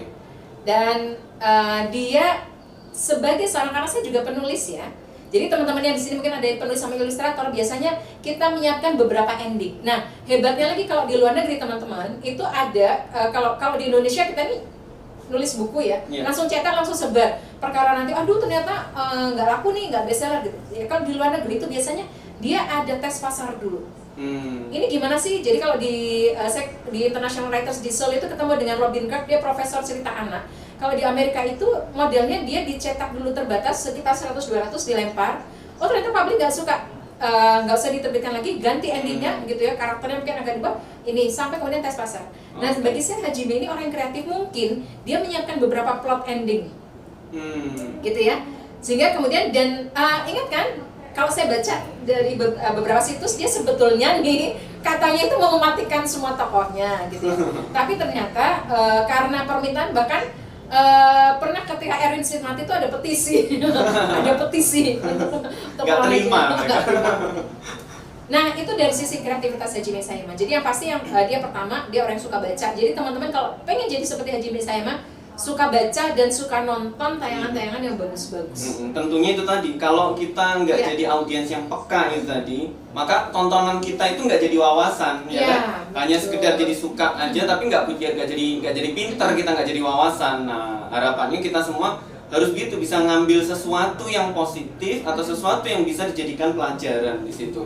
Ya, ini ada juga yang nanya nih, gimana menanggapi sisi sadis penuh darah di Attack on Titan, ya kan? Apa itu mempengaruhi psikis yang nonton juga ya? Iya betul teman-teman. Jadi hampir setiap kali saya ngisi acara parenting gitu ya, itu saya selalu bawa anime, manga, gaming, Jepangan, Korea, K-pop itu saya bawa supaya orang tua kenal gitu ya. Kemudian tadi pertanyaan sebentar. Apa tadi? Sisi sadis. Sisi sadis. Nah, kemudian ada yang nanya, boleh nggak ditonton AOT itu anak SD? Kan banyak anak SD. Nah, memang kalau untuk anak SD bagi saya belum ini ya, belum kayaknya jangan dulu deh kalau SD, karena kan juga mending kalau SD itu apa? Doraemon dong. Stand by Me 2. Enggak ya? Boruto. Boruto. Ada enggak ya? Oke. Kalaupun pengen nonton, karena ada anak-anak SD sekarang yang juga sudah cukup kreatif, itu ya didampingi. SMP SMA bagi saya karena sudah cukup ini ya, dan kalau menurut saya pribadi, kecuali di beberapa beberapa ini ya, kayak sebenarnya kita udah ada beberapa potongan video, cuma kalau ditampilkan kan nggak ada suaranya. Adegan yang kita suka tuh Kak Adit, bagian paling scene paling mengesankan, ya kan? Levi sedang menghajar Beast Titan. Nah, itu kayaknya paling luar biasa ya kalau di season 3 ya dia. Itu memang apakah dia masuk dalam adegan sadisme? Sebetulnya kalau di konsep psikologi itu sudah dewasa ya, dia cuma seperti adegan kekerasan biasa gitu ya. Jadi kalau ada adegan-adegan yang brutal, itu nanti ada gradasinya gitu. Dia kan membunuh itu dalam konteks dia perang, itu masih dalam konteks wajar gitu. Dan itu harus dinikmati. Memang AOT ini shonen ya, dia 12 remaja sebetulnya ya, dia bukan ini. Nah, itu dia sebetulnya kalau untuk dewasa dia termasuk ada adegan sadis, tapi kan range usianya dia masih kategori yang ini. Dibandingkan teman-teman kalau pernah nonton film Saw, atau Final Fantasy, Final Destination. Orang tuh itu untuk orang dewasa aja tuh sadis. Kenapa? Dia sebenarnya tidak punya settingnya, itu juga bukan setting perang gitu kan ya. Setting psycho ya. Dan kemudian cara membunuhnya juga. Kalau ini Levi dan ini pun dia dalam kondisi perang. Memang ada bagian-bagian ketika misalnya memakan. Tapi katanya animenya jauh lebih ini ya, jauh lebih smooth daripada manganya Nggak yang juga, juga ya, apa kayak waktu ibunya Aaron ya, gitu ya, begitu ya. Itu kan. Oke, baik Kak Panitia. Nah, baik, mungkin. Oh iya, ini kan ngezoom ya, kita lupa kan tadi bayangannya YouTube. Barangkali ada yang mau. Iya, mau bertanya, ya. Kita pilih aja deh. Ya, kalau yang mau bertanya live, boleh, tapi raise hand dulu. Nanti kita yang pilih. Oh, Kak moderator yang pilih. Ya, baik. moderator yang pilih. Oke, ada? Silakan raise hand yang mau bertanya secara live. Baik, itu ada Ackerman. Akaman paling tinggi. Ini Ackerman-nya Kenny atau atau Mikasa atau Levi? Oke, siapa nih? Ayo yang tanya mau raise hand, kita pilih. Ayo Kak Panitia yang nunggu pilih. Sampai 10 dulu nih. Sampai nunggu Kak Panitia milih, kita ice breaking dulu Kak Adit. Tebak-tebakan. Oke, ini ada nih. Oke. Kayaknya Ackerman dulu deh. Oh iya. Mbak Ackerman. Mbak atau Mas? Mbak kayaknya. Ya, silakan. Selamat pagi Kak. Oh iya, selamat pagi. Ya. Wah, ini kayaknya jaketnya sama nih. Iya kan? Izin bertanya Kak, ada nggak sih pengalaman berkesan ketika Kak Sinta ngerasa AOT bisa kasih lebih banyak warna ke hidup Kak Sinta? AOT kenapa? Gimana, kurang ulangi boleh? Ada nggak sih pengalaman berkesan ketika Kak Sinta ngerasa AOT bisa kasih lebih banyak warna ke hidup Kak Sinta? Oh gitu, lebih banyak warna begitu ya. Oke. Terima kasih. Boleh di off lagi mikrofon. Ya, silakan. Baik. Aduh, saya jadi pengen nangis. Nggak, betul Kak. Jadi seperti yang Kak Adit bilang tadi, memang AOT ini sepaket banget ya. Dia termasuk yang saya suka adalah dari AOT ini juga opening, ending, dan soundtracknya. Kalau saya lagi down itu ke Ackerman gitu ya, saya tuh suka dengerin lagu-lagunya yang slow. Misalnya yang Vogel im Kavik ya. Itu kan artinya burung dalam sangkar gitu ya. Bahwa manusia ini suatu saat dia bisa mengalami betrayal, pengkhianatan. Dia bisa mengalami, kalau di ininya ya, saya nyimpen folder tentang AOT itu macam-macam banget ya. Jadi tentang Vogel im Kavik, kemudian apple seed apa? Lupa nih. Apple seed yang dia jatuh ke pohon gitu ya. Old man please remember me gitu kan ya. Itu saya dengerin lagu-lagu itu, atau Akatsuki no Requiem gitu ya, bahwa dunia ini very cruel yet so beautiful gitu ya. Jadi kadang-kadang kalau sebagai penulis gitu ya, sebagai psikolog juga ya, itu yang namanya kita dicaci maki orang tuh kayaknya sudah makanan sehari-hari gitu kan ya. Sebagai seorang psikolog juga begitu kan ya. Karena klien saya macam-macam. Nah itu kadang-kadang kalau kita lagi down banget, oh kayak gini kayaknya males banget gue jadi psikolog, udah dibayar kagak gitu ya, dimaki-maki gitu kan ya. Giliran misalnya self harm ngontak gue gitu ya, tapi giliran kemudian kita mau ngasih saran apa-apa gitu ya, kita ganti yang jadi kena serangan dari keluarganya misalnya gitu ya. Jadi kadang-kadang saya mendampingi orang tuh keluarganya nggak terima karena beranggapan nggak mau anak gue dianggap sakit mental atau gimana. Kadang-kadang perasaan kita tuh, nah itu saya dengerin lagu-lagunya AOT itu kok ini ya, kayak terasa banget bahwa memang manusia tuh suatu saat akan dihadapkan pada situasi seperti itu ya. Terus with the sorrow, dengan segala kepedihan dan hati yang yakin kita akan bangkit. Jadi lagunya Vogel in Kafik begitu ya. Itu salah satu quote dan kalau Before Lights Out itu kalau nggak salah we go with firm step gitu ya. Itu bahasa Jermannya saya nggak bisa mengucapkan. Itu sampai saya quote di Half of Lemon. Jadi kita ini kadang-kadang dengan perasaan sedih, kecewa, tapi juga dengan yakin kita ini bangkit dengan firm step ya, dengan langkah yang maju ke depan gitu ya. Dan memang tidak lepas dari sosok pengarangnya ya Haji B. Saya setiap kali saya merasa gagal itu melihat Haji B juga kayak gini kok dulu gitu ya. Jadi terima kasih Kak Ackerman gitu ya. Oke. Udah terjawab ya teman-teman. Baik, satu lagi mungkin yang mau bertanya secara live. Ada ini yang cowok kayaknya ya, Rival Abadi. Ya, Kak Rival Abadi, boleh? Silahkan. Masuk enggak? Iya, masuk. Boleh perkenalkan dulu nih. Ya. Rival dari mana? Shinso Sasageo, nama saya Rival. Ya, dari Jogja. Ya sangat tertarik ikut acara ini. Menarik sekali, mantap. Mau tanya ini tentang kita belajar dari sosoknya Eren ya gitu.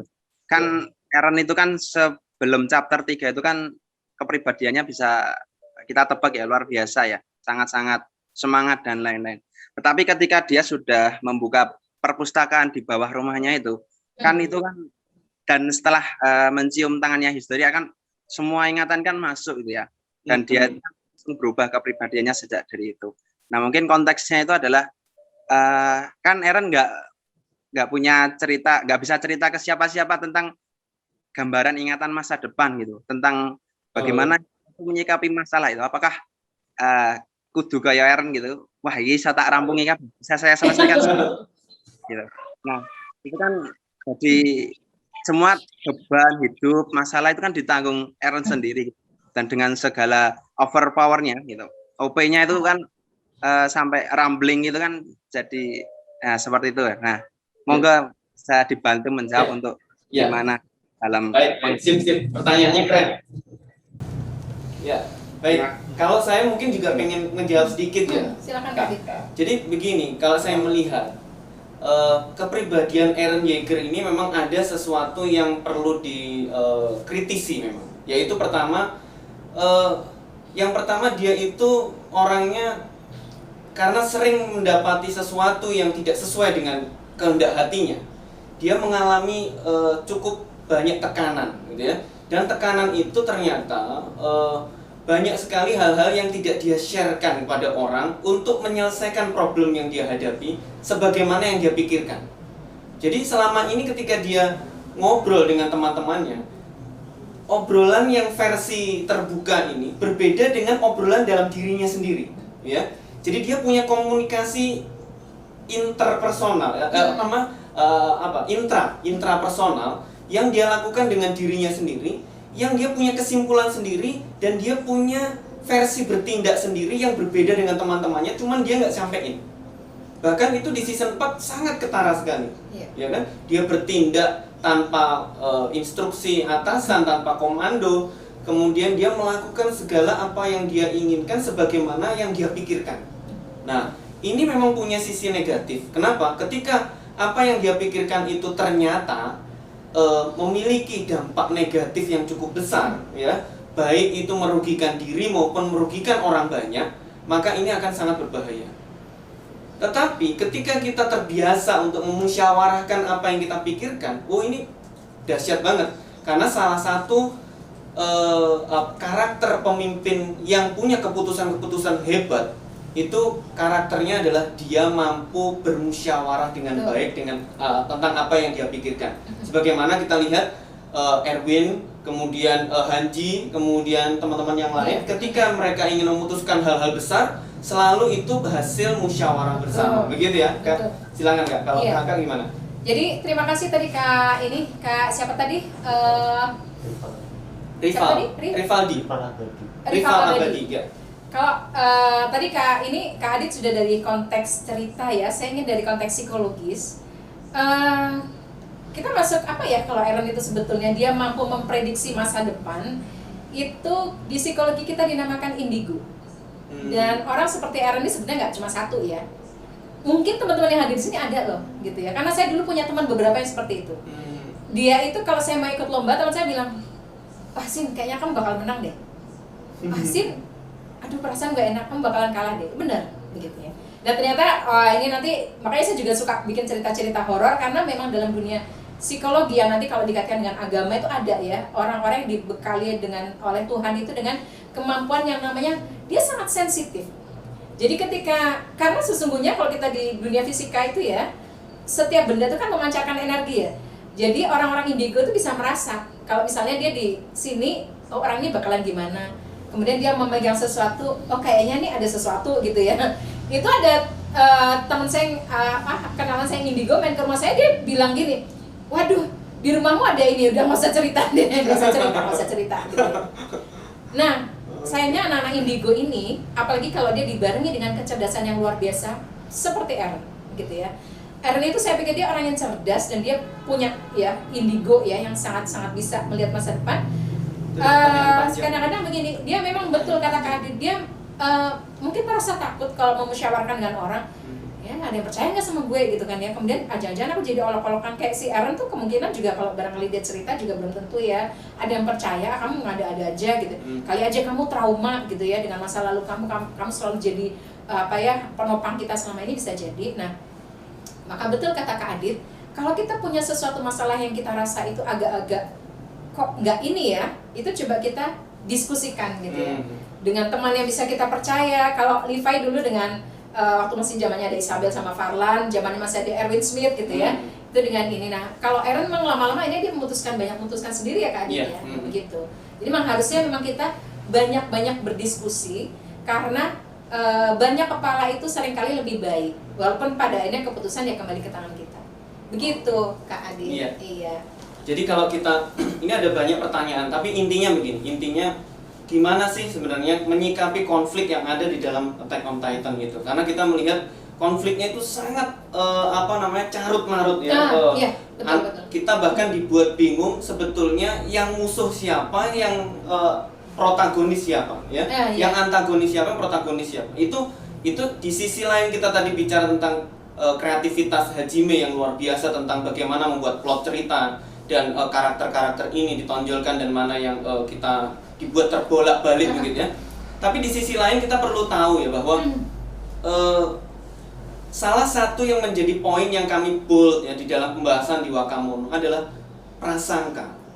Ya. Betul. Jadi prasangka buruk atau negatif prejudis ya itu yang kita sampaikan yang kita ungkapkan kepada sesama manusia itu kalau masih berupa prasangka itu memang sangat membahayakan ya. Betul. Makanya dalam konteks cerita ini kita bisa melihat ya betapa doktrin Marley kepada Eldia ya, bahwa mereka adalah iblis, mereka adalah orang yang sangat jahat ya, sebagaimana kita lihat karakter Gabi yang sangat bencinya luar biasa terhadap Eldia.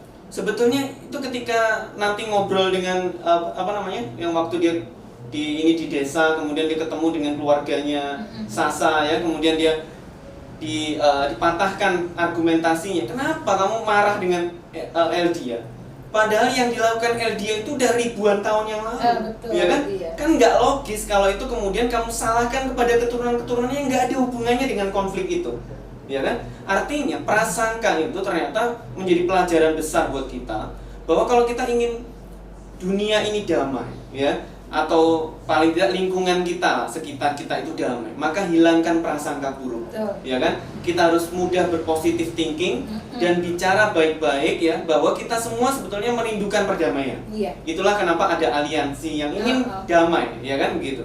Tetapi ketika kita sudah menutup akses kita untuk berbicara secara baik-baik, ya, kemudian kita menghilangkan prasangka buruk, itu udah kita tutup, maka sulit bagi kita untuk menemukan perdamaian itu. Begitu Iya. ya? Gimana Kak? Nah, saya punya pengalaman menarik teman-teman ya, waktu saya di Korea. Waktu 2016 diundang oleh International Writers ya, salah satu panitia itu namanya Sora Ryu, orang Korea asli gitu ya. Kemudian saya nanya gini, wah it's like a Japanese name gitu ya, Sora Ryu ya, betul ya? Dia artinya langit kan, Sora Ryu, Soraya. Saya sih cuma ngomong kayak gitu, dia masa bilang gini sama saya gitu, Pak Cinta, you know, I hate my name. I got bullied. Dia bilang bahwa dia itu ketika dulu sering dibully karena nama itu. Dan Profesor Ko Hyung Hoon yang mempromotori saya berangkat ke sana pun bilang dulu bahasa Jepang tuh sama sekali nggak boleh dipelajari oleh remaja karena memang perseteruan mereka ya begitu ini ya. Bahkan sampai sekarang mungkin teman-teman yang suka K-pop pun akan merasakan ya beberapa anggota K-pop kadang-kadang tidak mendapatkan ya yang dari Jepang misalnya seperti Sakura begitu ya, kemudian seperti ini ya Yuta begitu kan ya, kemudian tidak mendapatkan mungkin perlakuan yang sama karena memang mereka masih ada perasaan dendam sama Jepang, padahal itu juga kan sudah sudah agak lama. Memang mungkin masih terasa ya, dan Jepang sendiri kan juga berusaha memperbaiki. Jadi prasangka itu memang akhirnya membuat kita jadi ini ya, jadi benci sama orang lain gitu kan ya. Maka kemudian Korea sendiri kan sedang rekonsiliasi dengan Korea Utara, Korea Selatan, dan kita melihat tadi ya overhead tadi ya misalnya tentang Gebi itu karena memang doktrin yang seperti itu, dan sekarang sepertinya Korea Jepang sedang mencoba memperbaiki rekonsiliasi ya, walaupun memang itu butuh waktu, tentunya juga seperti itu butuh waktu. Kita juga seperti itu ya Kak ya. Jadi ketika kita misalnya punya hubungan buruk dengan teman, dengan guru, dengan dosen gitu kan ya. Beliau dosen ya. Kemudian dengan dengan saudara begitu ya. Orang tua kita punya hubungan buruk dengan anime dan manga, kita mungkin perlu waktu untuk kemudian merekonsiliasikannya. Jadi memang anime AOT ini menggambarkan banget perseteruan beberapa negara yang itu diwariskan turun-temurun memang ya, Kak Adit ya, seperti itu. Ya, saya juga pernah itu membahas tentang doktrin yang diturunkan gitu. Itu sampai hari ini juga ada negara yang selalu bertikai karena doktrin yang diturunkan itu tadi ya. Gitu. Nah ini yang membuat mereka jadi akhirnya sebenarnya nggak ngerti akar masalahnya apa. Mereka hanya mewarisi kebenciannya saja, dan itu nggak mungkin lah kalau kita Inggris, Irlandia Utara itu kan seperti itu ya, gitu ya. Korea, Jepang juga seperti itu, dan banyak sebenarnya negara-negara yang seperti itu. Nah, moga-moga dengan anime AOT ini yang lebih bisa menjelaskan ke generasi muda, teman-teman ini kan bakalan menggantikan nanti ya, suatu saat itu akan teringat anime ini bahwa bisa loh dengan rekonsiliasi itu bisa ya. Iya benar. Bisa gitu. Baik, ini udah kita masuk ke season terakhir ya. Kita masuk ke sesi terakhir bahwa saya pengen dapetin insight lah dari para pembicara ya. Di sini ada Kak Emma yang masih online ya, Kak Emma. Kemudian ada juga mungkin kita ada tamu, kita minta kita sampai jam 11 loh Kak Adit Oke. Iya. Oh gitu ya. Saya sapa dulu ya sama Kak Raini. Iya. Bacanya Raini apa Raini sih? Oke, bisa di on kan kamera dan sumbang-sumbang lagu mikrofonnya. Mau nyanyi lagu apa nih? Boleh dinyalakan? Halo? Kayaknya Kak Raini nggak ini deh. Oke. Baik, kalau gitu ke admin Shingeki no Kyojin Indo. Ya ini Kak siapa nih yang jadi admin? Boleh sharing? Suka dukanya jadi admin Shingeki no Kyojin Indo? Ya kan? Boleh. Oke, boleh, silakan. Di open ini mikrofonnya, silakan. Tebak cowok apa cewek nih?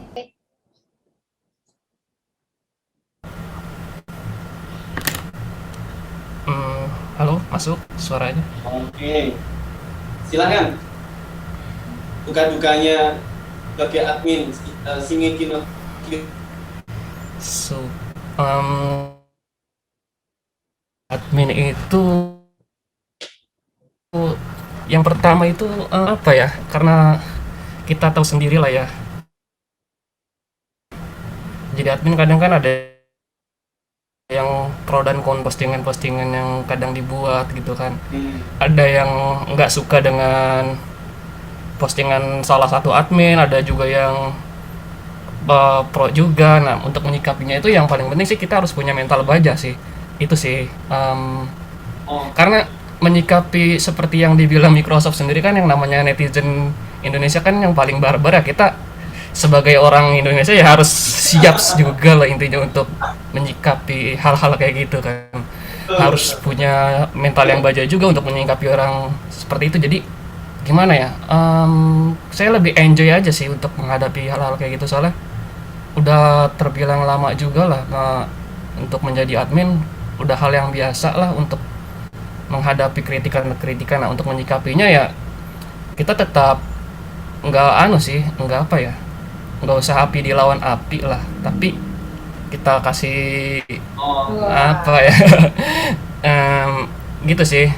Mungkin ini kan untuk berbicara soal, kita balik ke topik lagi ya, ke soal Shingeki no Kyojin-nya kan. Ini kan sisa satu chapter ya. Nah, banyak yang bertanya tuh nanti ke depannya fanpage ini mau dibawa kemana gitu kan. Ya, kita tetap fokus kok untuk memberikan info-info seputar Shingeki no Kyojin gitu kan. Walaupun sisa-sisa satu chapter, kedepannya masih tetap ada info-info menarik yang pasti banyak banget gitulah untuk diberikan. Karena kita tahu sendiri tuh SNK itu tuh apa ya, manga yang bener-bener anti mainstream, yang konfliknya tuh bener-bener kompleks, yang hampir nggak ada habisnya untuk dibahas gitu kan. Istilahnya selalu menarik lah, bener-bener komplit lah, istilahnya pakai komplit banget lah gitu kan. Walaupun kita juga di sana cuma sisa satu chapter, tetap kita akan berusaha untuk menghibur para member-member yang setia gitu kan, untuk memberikan informasi terbarunya. Walaupun mangganya tamat, setidaknya masih ada sisa animenya gitu kan. Walaupun nanti animenya ujung-ujungnya tamat juga, kita akan tetap berkontribusi seperti sebelum-sebelumnya kok. Mungkin kita bisa bahas yang Before the Fall gitu kan, atau mungkin bahas tentang novel-novelnya, atau mungkin kita bahas sekolah lagi dari databooknya atau apalah gitu kan. Pokoknya masih banyak banget sih yang belum kita kupas. Masih tenang saja lah, intinya jangan khawatir gitu kan. Oke, baik. Thank you atas sharingnya, Kak Admin ya, adminnya Shingeki no Kyojin Indonesia. Ini keren banget ya, sharing-sharing ini. Saya pikir ini bisa menjadi semangat kita juga ya, betul. supaya kita nggak gampang ya suka sesuatu kemudian gampang meninggalkan sesuatu tanpa kita dapetin hal yang banyak, yang besar, yang positif dari itu, gitu ya. Saya ingin nambahin tuh, ya, Kak. Mungkin bisa dibantu share screen ya, Kak ini, bukan dari orang pelita tapi dari materi saya. Jadi admin Shingeki no Kyojin ini sebetulnya kalau bisa jangan bubar ya. Klik lagi yang berikutnya. Saya mengambil dari fandomnya K-pop ya, klik lagi. Nah, begitu ya. Jadi fandom K-pop itu dia suka banget kenapa ARMY-nya BTS, EXO-L-nya EXO, kemudian Revolve-nya Red Velvet gitu ya, Pink-nya Blackpink. Wah, pokoknya mereka banyak ya bikin fandom sendiri itu. Mereka selalu punya kegiatan-kegiatan. Jadi misalnya kayak BTS ya, kita ambil ya. Kalau misalnya hari lahirnya siapa, Redmond gitu ya, ARMY itu ngumpulin duit gitu kan ya. Ayo nih. Dan kemudian gerakan sosialnya misalnya nih, mereka menyelamatkan paus gitu ya, paus terdampar atas namanya Redmond gitu ya. Nah, kalau di Maret ini yang mau ulang tahun itu misalnya kan ini tuh sampai saya nyari loh ulang tahunnya gitu kan ya. Kalau yang mirip dengan saya 18 Februari, kalau Mikasa 10 Februari. Eren tuh 30 Maret, Ani 22 Maret ya. Misalnya sampai next begitu ya, sampai ini ya, sampai misalnya walaupun itu sudah selesai, para penggemar AOT bahkan itu mungkin bisa bergenerasi-generasi ya penggemarnya ya kan, karena terbukti kayak Gundam, kayak kemudian Kamen Rider, kayak apa itu kan sampai ini ya, banyak banget. itu misalnya ada yang penyuka Eren Yeager itu tiap tanggal 30 Maret yuk kita kumpul duit nih, kemudian kita sumbangkan buat misalnya nih gerakan Indonesia. Kemarin tuh saya lihat di Kitabisa tuh penyelamatan binturong di era Covid ini kan banyak hewan-hewan yang terdampak, dan itu kan nggak masuk ke dalam hitungan kita karena memang kita lagi fokus ke manusianya, padahal ternyata kebun binatang tuh juga butuh dana. Nah misalnya kita galang dana kayak gitu tuh bisa tuh admin Outfest dan Shingi Kono Kyojin Indonesia, yuk Pak siap kali tanggal ini gitu ya. Bisa cuma nanti collab di situ ya. Gitu. Oke. Sip. Menarik. Baik, apa lagi yang bisa kita diskusiin? Oke, teman-teman sekalian. Jadi sekali lagi saya ingetin bagi teman-teman yang belum follow wakamono.club ya IG-nya. Kemudian nanti kalau mau gabung di komunitas, nanti akan ada diskusi-diskusi rutin ya, pekanan tentang apa yang kita mau bahas tentang anime atau manga. Mungkin hal-hal yang sifatnya sisi positif yang bisa kita ambil dari anime dan manga itu, dan itu nanti insya Allah akan mulai kita diskusinya kira-kira pekan depan. Jadi nanti silakan klik link yang ada di admin di bio admin Wakamono Club ya. Nanti di situ ada form dan nanti akan masukkan ke line chat ya di situ. Nah, berikutnya siapa lagi? Sesi kedua tanya jawab tuh masih ada tuh. Masih ada lagi. Masih banyak ya. Kita sampai Oke, jam 11 ini mau kok. open itu ya? Iya, boleh. On live ya. Oke. Yang mau nanya lagi, ini ada Mas siapa nih? Inge Cahyadi. Ya, Mas Inge tadi udah raise hand agak lama, belum kita panggil. Silakan Mas. Dari mana? Perkenalkan dulu. Sekalian nih Kakak Adit, kita nyiapkan di From Beat Live waktu itu juga kita nyiapkan insya Allah 3 ya door prize ya, kaos AOT nih. Kita pesannya dari Jogja nih jauh-jauh. Untuk penanya yang nanti silakan dipilih oleh Kak Panitia yang paling mungkin pertanyaan paling gokil gitu ya. Gitu nih. Silakan balik kepada Kak Ige. Silakan. Salamnya dulu dong. Oke. Ya. Shinzo Sasageo. Sasageo. Oke. Nah, sepertinya sinyal saya kurang bagus. Oke. Tadi kan sempat nyinggung ya terkait tontonan dan lain sebagainya. Halo, putus sepertinya. Ya. Enggak? Bisa. Sempat nyinggung tentang tontonan. Tadi sempat muncul tontonan saw dan lain sebagainya, itu sadis. Bahwa kita harus menumbuhkan istilahnya kekritisan kita terhadap tontonan agar tontonan itu jadi sesuatu yang bermakna untuk kita. Nah, pertanyaan saya nih untuk Bu Sinta mungkin ya, bagaimana kita menumbuhkan itu critical thinking pada anak misalnya? Anak saya kan masih kecil ya, sekalian nanti untuk siap-siap.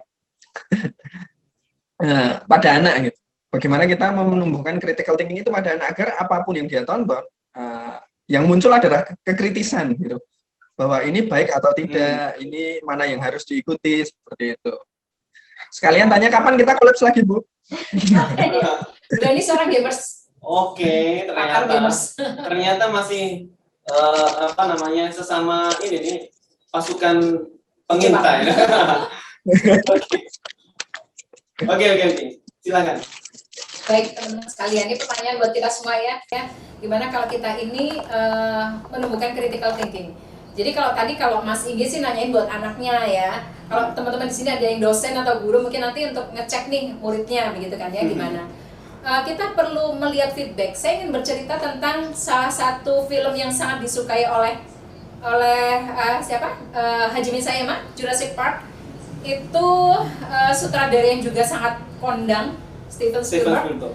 Setiap kali saya menemukan tokoh yang hebat itu, saya pengen tahu itu di belakangnya seperti apa ya orang tuanya, dan ibunya emang keren. Steven Spielberg itu dilahirkan di zaman era televisi, gitu ya. Di saat semua orang tua itu, Kak Inge, itu melarang anaknya nonton televisi karena saat itu tahun 70-an ya, 80-an televisi itu merusak, sama seperti sekarang mungkin orang tua beranggapan anime, manga itu merusak, gaming itu juga merusak begitu ya. Berbeda dengan ibunya Steven Spielberg, padahal dia seorang single mother ya. Itu setiap kali Steven Spielberg nonton film, itu dia selalu nanya, nonton televisi ditanya, perasaan kamu gimana nonton televisi ini, nonton film ini? Nah kita juga begitu sama anak kita, sama murid kita, sama teman kita. Perasaan kamu gimana sih nonton ini? karena dari situ akan muncul feedbacknya. Nah, Steven Spielberg itu setiap kali ditonton di televisi itu adalah film-film histori Amerika, dia bilang gini, bosan mah, aku nontonnya jelek gitu ya. Oh jelek, terus kamu pengen apa? Aku besok pengen bikin film sendiri gitu ya. Jadi kalau kemudian ternyata feedbacknya itu adalah kalau feedbacknya, ih ngeri gitu ya, ih serem nih, ih jelek nih filmnya gitu ya, kita perlu kemudian memunculkan feedback itu. Terus kamu kalau nonton film yang menakutkan, kamu gimana gitu ya? Apakah kemudian kamu nutup mata atau kemudian kamu itu sadis ya? Tapi kan nggak boleh kayak gitu. Harus ada diskusi-diskusi ya, Kak Adit ya. Kenapa? Karena anak sekarang ingat salah satu kalimat banyak quote dari AOT yang kita ingat ya. Salah satu quote dari ayahnya Aaron ketika Aaron pengen masuk Recon Corps, dia bilang gini sebelum dia ninggalkan ibunya sama Carla dan ini, there's nothing can mereka tuh surprise. There's nothing can suppress human curiosity. Tidak ada yang bisa menekan keingintahuannya manusia. Begitu. Itu katanya ayahnya Aaron. Ketika Aaron itu pengen masuk Recon Corps dan ibunya melarang. Grisha itu kan ya. Jadi kalau anak-anak kita, murid-murid kita kepengen K-pop, kepengen gaming, cosplay, anime, manga, kemudian kita repress gitu ya, kita suppress mereka itu sampai mereka nggak bisa bernafas, itu tidak akan ada yang bisa. Gitu ya. Mereka pasti akan cari tahu. Dan siapa yang kemudian berhak atau wajib untuk ngajak diskusi adalah dosennya, kakaknya, kemudian teman-temannya, orang tuanya bahkan yang paling baik. Jadi itulah kenapa kita bikin acara ini ya Kak Adit ya. Next time tuh teman-teman tuh yang masih SMA, masih kuliah itu ajak yuk orang tuanya, Ma, Pa, ini ada acara keren bentar duit sama Ruang Pelita, ayo papa mamanya ikut. Ada door prize-nya loh, kita jalan-jalan ke Jepang. Wajib gitu sana. Amin, amin. Suatu saat. Gitu Kak Indi. Mungkin Kak Adit juga bisa cerita karena Kak Adit ini adalah tokoh perkomikan dan dua anaknya ini akhirnya jadi kebawa deh sama papanya. Iya, gitu. kalau nonton AOT itu bareng-bareng sama anak-anak. Gitu ya. Saya sebenarnya nonton duluan. Gitu. Saya nonton duluan sampai selesai ya, sampai yang season paling terakhir. Terus anak-anak baru mulainya setelah saya udah di season 4. Mereka mulai, tapi saya udah tahu nih yang bagian ini nih perlu pendampingan, perlu penjelasan. Ya, itu penting. Terus kemudian nanti kalau bagian apa lagi kita perlu jelaskan. Karena ada ya teman-teman, kalau kita mau lihat ya, banyak juga orang-orang yang dalam tanda kutip nih ya, dia nonton anime juga bisa jadi pemikirannya tersesat juga kalau dia nggak itu tadi, nggak kritis, kemudian nggak ada yang bisa memberikan masukan atau meluruskan kalau memang itu salah. Saya contoh misalnya banyak juga anime itu yang menggambarkan tentang bunuh diri misalnya kayak gitu, depresi, bunuh diri dan sebagainya. Atau hikikomori yang kemarin baru diposting sama Wakamono Club. Itu juga salah satu contoh yang perlu kita kritis, kita perlu sampaikan kepada orang-orang di sekitar kita. Kalau saya sama anak saya bilang ke mereka kayak misalnya jadi orang itu ketika melihat situasi yang kayak gini kita harus sikapnya kayak apa gitu. Ini seperti ini karena ingin menunjukkan saja bahwa ada orang yang kayak gitu. Kita harus memiliki sikap dan punya filter sendiri ketika bersikap. Nggak harus setiap apa yang kita tonton kita tiru, ya nggak harus kayak gitu. Ya, seperti itu. Satu lagi Mas Inggi, tadi kan sudah nih ditanya feedbacknya apa. Kemudian inilah yang namanya resensor, reviewers, kritikus ya. Itu selalu punya perbandingan. Nah, sebagai seorang guru, dosen, orang tua, itu kita harus punya kalau kamu habis nonton AOT ini kira-kira dibandingkan dengan begitu ya. Karena itu untuk critical thinking kan yang Mas Inggi tadi tanyakan, sama seperti kita balik lagi pada Hajime ya. Itu kan dia akhirnya critical thinkingnya, kreativitasnya muncul karena dia banyak punya perbandingan, banyak punya asupan. Tapi kalau kemudian misalnya nih, kamu nonton AOT nih anaknya, kemudian dibandingkan dengan Upin Ipin nih gitu ya, itu bedanya apa sih? Nah itu kan akan muncul pemikiran dia. Nah, iya betul. Makasih Mas Luar Inggi. biasa. Ada lagi pertanyaan yang paling bawah tadi? Coba. Ada yang resen atau kemudian ini?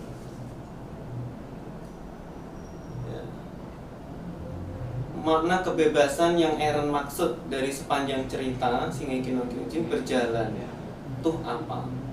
Kalau boleh ini bahas dong karena cukup menarik. Oke, makna kebebasan. Jadi, teman-teman sekalian, kalau saya boleh diskusiin ini ya tentang kebebasan. Jadi kebebasan itu memang sesuatu yang kalau kita memandangnya dari sudut pandang manusia, kebebasan versi manusia itu biasanya ada unsur yang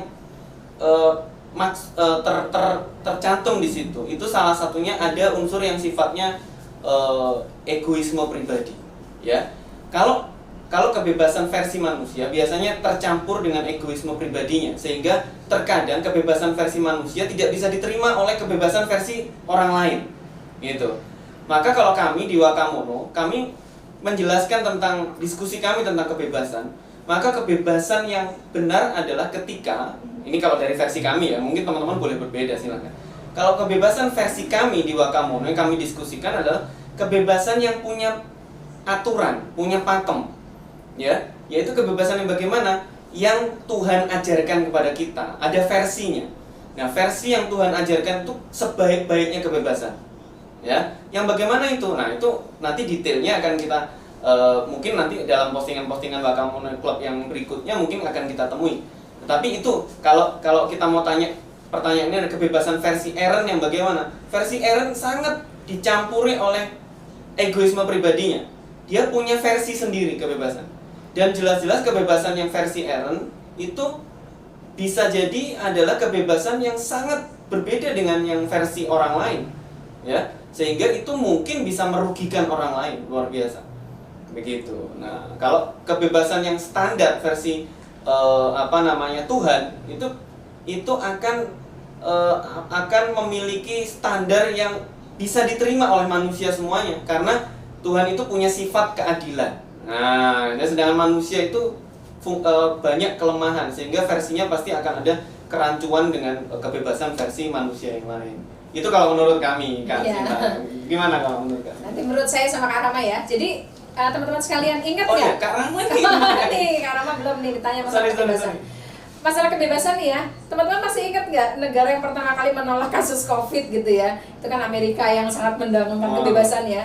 Kan banyak tuh ditemukan ya di Amerika waktu itu orang-orang yang atas nama kebebasan nggak mau dong kita disuruh-suruh pakai masker, nggak mau dong kita ini disuruh-suruh di rumah. Kan sering tuh demonstrasi sebelum adanya Black Lives Matter itu ya. Itu kan itu konteks kebebasan yang dia benar-benar pengen sebebas-bebasnya, gitu kan ya. Mungkin Kak Adit juga mengikuti, teman-teman juga mengikuti, dan akhirnya Amerika itu menjadi negara nomor 1 ya yang kasus COVID-nya kan besar gitu kan ya. Nah ini kan salah satu gambaran, walaupun juga kita juga ini ya salah satu yang mungkin juga kita mencontoh apa ya, Amerika juga nggak semuanya jelek gitu kan ya, bagus, kebebasan dia berpendapat itu juga bagus ya. Tapi di sini memang kebebasan itu kalau kemudian dia nggak ada remnya, apapun gitu ya, apapun tuh kalau nggak ada remnya itu tetap aja dia pasti harus ada ini sesuatu yang kalau berlebihan, sesuatu yang kemudian tidak ada parameternya. Makanya kalau deskripsi itu kan ya, parameternya apa tuh penting banget gitu ya, untuk ngecek ini sukses, gagal, atau kemudian berhasil, atau kemudian harus diulangi dan segala macam, itu kan ada parameternya. Nah kalau nggak ada parameternya sama sekali, kebebasan itu ya akhirnya dia bebas-bebasnya, orang lain terinjak-injak gitu kan ya. Jadinya seperti kasusnya mungkin Aaron, dia bebas-bebasnya, tapi sekarang dia kemudian kalau di yang terbaru, anime yang terbaru yang kematian siapa, dari Zakli ya. Jadi dia sampai rela membunuh akhirnya orang-orang dia sendiri yang dari dulu membela dia gitu. Nah itu mungkin konteks kebebasan tuh harusnya, kalau tadi yang kalau kata Kak Adit highlightnya adalah berdasarkan keadilan Tuhan gitu ya. Kalau saya memang kebebasan tuh tetap harus ada parameter dan remnya gitu ya. Iya. Baik, teman-teman sekalian, ini kita coba sapa lagi Kak Emma nih, Kak Emma di Makassar. Kak Emma? Iya. Iya, Kak Emma sendiri kalau kita lihat dari ini mungkin kita ini aja ya. Ini bukan spoiler ya, tetapi kita kira-kira ini dari sisi kreativitas ya. Kalau Kak Emma sendiri misalnya nih diposisikan sebagai Hajime, ending yang seperti apa yang Kak Emma dambakan gitu ya. Nah, ini kalau seandainya Hajime itu kemudian memberikan kita kebebasan untuk memilih ending versi kita masing-masing gitu. Nah, kira-kira Kak Emma endingnya versinya Kak Emma sendiri gimana? Ya, jadi sebagai fans AOT itu sebenarnya bebas ya untuk menghayalkan ini seperti apa yang mau, set ending, ada yang happy ending, ada yang gantung serah gitu. Saya pribadi dari kemarin sudah mikir beberapa opsi ending, set ending, happy ending, biar nggak terlalu sedih kalau misalnya kita mikirnya set ending dan ternyata jadi nyangka gitu. Jadi kita pikir juga opsi happy endingnya apa gitu. Jadi emang boleh disebut ya kayak gimana set ending dan happy endingnya itu? Ini versi Kak Emma aja, misalnya Kak Emma jadi autor, jadi mangakanya ya. Maka yang kayak apa yang kan setiap orang pengen punya ending sendiri-sendiri sebenarnya ya kan? Oh ya, jadi sebagai fans, pikirnya ada beberapa opsi ending yang happy ending sama set ending. Kalau happy ending kayaknya banyak yang setuju. Kalau misalnya Eren tetap hidup, Mikasa, Levi dan kawan-kawannya masih hidup gitu, dan musuh-musuhnya misalnya dibuat mati semuanya semua gitu. Maunya yang lihat Titan lagi, kehidupan jadi damai, mereka bisa hidup normal. Siapa nih? Ya, yang happy ending kira-kira yang gimana ya? Gimana ya? Oh, yang happy ending kayaknya fans lain pun setuju kalau misalnya mereka para survivors itu yang tersisa hidup normal bahagia. Misalnya kalau kayak Eren, Mika bisa sama-sama gitu. Terus Titan itu sudah nggak ada. Maunya gitu sebagai fan, apalagi sebagai tim garis kerasnya Eren Mika ya. Pribadi. Terus set endingnya juga ada sih yang settingnya rasa mungkin yang gak enak disebut. Pokoknya opsi set ending pun ada. Oke, saya bisa menangkap maksudnya ya. Iya, gitu. Oke, kayaknya kita bahas yang happy ending dulu. Kalau versi Kak Sinta gimana? Happy ending menurut Kak Sinta kira-kira ya, kalau seandainya autor itu konsultasi sama Kak Sinta, kira-kira gitu ya. happy ending yang gimana yang dirindukan? Kalau saya sebagai penulis nih, Kak Adit begitu ya. Jadi sebagai penulis itu seringkali dipesani sama editor Indonesia, kan orang Indonesia. Ini kita kalau audiensnya orang Indonesia itu selalu kepinginnya tuh nge-ship gitu ya. Romance, akhirnya harus romance. Saya pernah tuh bikin novel yang endingnya menggantung, itu editor bilang, Mbak Sina tolong dong ini endingnya harus ini nikah sama ini semuanya. Oh ya, berarti kalau kemudian saya ngebayangin awat itu, ini kayaknya kalau orang Indonesia gitu ya, nggak tahu nih author semua ya. Kalau saya pengennya, saya menikmati kok Hajime saya kita menikmati hati kita tercabik-cabik gitu lah. Bayangan kita kan Levi nikah sama Hanji gitu. Kemudian Eren sama Mikasa, Armin sama Ani gitu ya. Terus Rainer sama siapa ya? Rainer punya sendiri ya. Rainer nggak punya. Kasihan dia jomblo terus ya. jomblo seumur ini begitu ya. Kita pengennya nge-shipping kayak gitu, tapi kan kayaknya kalau kayak gitu apa ya, kurang asik juga ya, maksudnya itu nggak di real life. Jadi kalau Hajime ini kayaknya pengen real life-nya tuh pengen ini, nggak begitu loh, kehidupan di dunia nyata tuh nggak selalu kita itu bisa menikah dengan menginginkan sesuatu yang kita ingin. Mungkin banyak ending yang nggak. Oke. Nah, termasuk saya kalau berpikir juga begini, kayak saya memikirkan kalau seandainya itu happy ending yang ideal banget ya. Pasti kalau ideal itu pasti Marley dan Eldia itu rukun, ya, hidup rukun manusianya. Sedangkan potensi orang untuk punya Titan itu hilang semuanya. Oh, gitu ya. Sehingga Titan tidak lagi diperebutkan. Nah, karena kalau masih ada Titan itu akan memperebutkan itu, dan akan terbayang-bayang juga sejarah yang masa kelam gitu. Nah, itu kalau mau sesuai dengan hati kita pasti pengennya hidup tuh kayak gitu aja. Tapi kan nggak mungkin, itu semua terserah Hajime ya. Seperti itu. Oke, teman-teman sekalian, kita di penghujung acara hari ini kita udah diskusi banyak banget, dan sangat memungkinkan kita akan lanjut di sesi-sesi diskusi yang berikutnya di apa namanya, di kemudian hari. Banyak yang minta. Kami berencana untuk berdiskusi dengan para pengamat yang memiliki apa namanya bidang keilmuan khusus gitu ya, sehingga nanti ini bentuknya mungkin lebih formal dan bentuknya lebih ke akademis ya, dan ini akan menarik sekali ketika pembahasan tentang anime dan manga itu kemudian kita tarik ke ranah akademis. Mungkin misalnya membahas Attack on Titan dari sudut pandang psikologi yang sangat akademis, kemudian dari sudut pandang misalnya desain dan seni misalnya gitu, tapi dalam konteks yang akademis, sehingga pembicaraan kita akan lebih tertata, dan kita formatnya nggak ngobrol-ngobrol begini. Jadi teman-teman dapetin insight yang jauh lebih mendalam gitu ya. Teman-teman, thanks atas supportnya, arigatou gozaimasu atas support dari kayaknya Kak Adit nih gitu? tadi di grup. Iya. Pada pengen nyanyi Shinzo Sasageo bareng-bareng kayaknya. Gitu Udah ya. nggak sih? Saya ngeliat di grupnya panitia nih. Ini sebelum ditutup katanya pada pengen. Tapi kalau nyanyi itu mic-nya tetap harus dimatikan semua, nanti delay semua ya. Gitu ya. Berantakan nanti ya. Gitu. Ya. Ya, Tapi itu nanti mungkin kita bisa lakukan ya teman-teman. Nanti bagi teman-teman yang ingin nanti kita akan umumkan pertanyaan-pertanyaan yang bagus-bagus ya, nanti pakai akun apa tadi. Nah, nanti akan kita sharekan di Insta Story kami ya, di Wakamono dan di Ruang Pelita ya. Jadi nanti akan ada berapa? Ada 3 nih kaos AOT nih. Oke. Gitu ya, buat Syaratnya harus bertanya, kedua harus memfollow 2 akun kami Oh, iya, ya. betul. Kemudian baru akan kami umumkan itu ya. Kemudian teman-teman sekalian, terakhir nih pengumuman bagi teman-teman yang belum follow akun kami, silakan. Dan kemudian yang ingin tetap punya engagement dengan kami Wakamono Club, bisa follow kami, kemudian klik form yang ada linknya di bit.ly yang ada di bio ya. Itu nanti akan dimasukkan ke dalam grup line ya. Insya Allah teman-teman harus punya line dulu ya. Insya Allah itu. Kak Emma, Kak Rahma raise hand. Oke.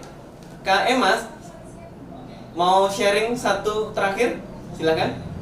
Silakan. Iya, boleh bahas sedikit aja. Pengen dari pihak saya pengen bagi door prize juga, kalau misalnya yang dapat cowok dapatnya pot dan ilustrasi dari saya, fan art tonton.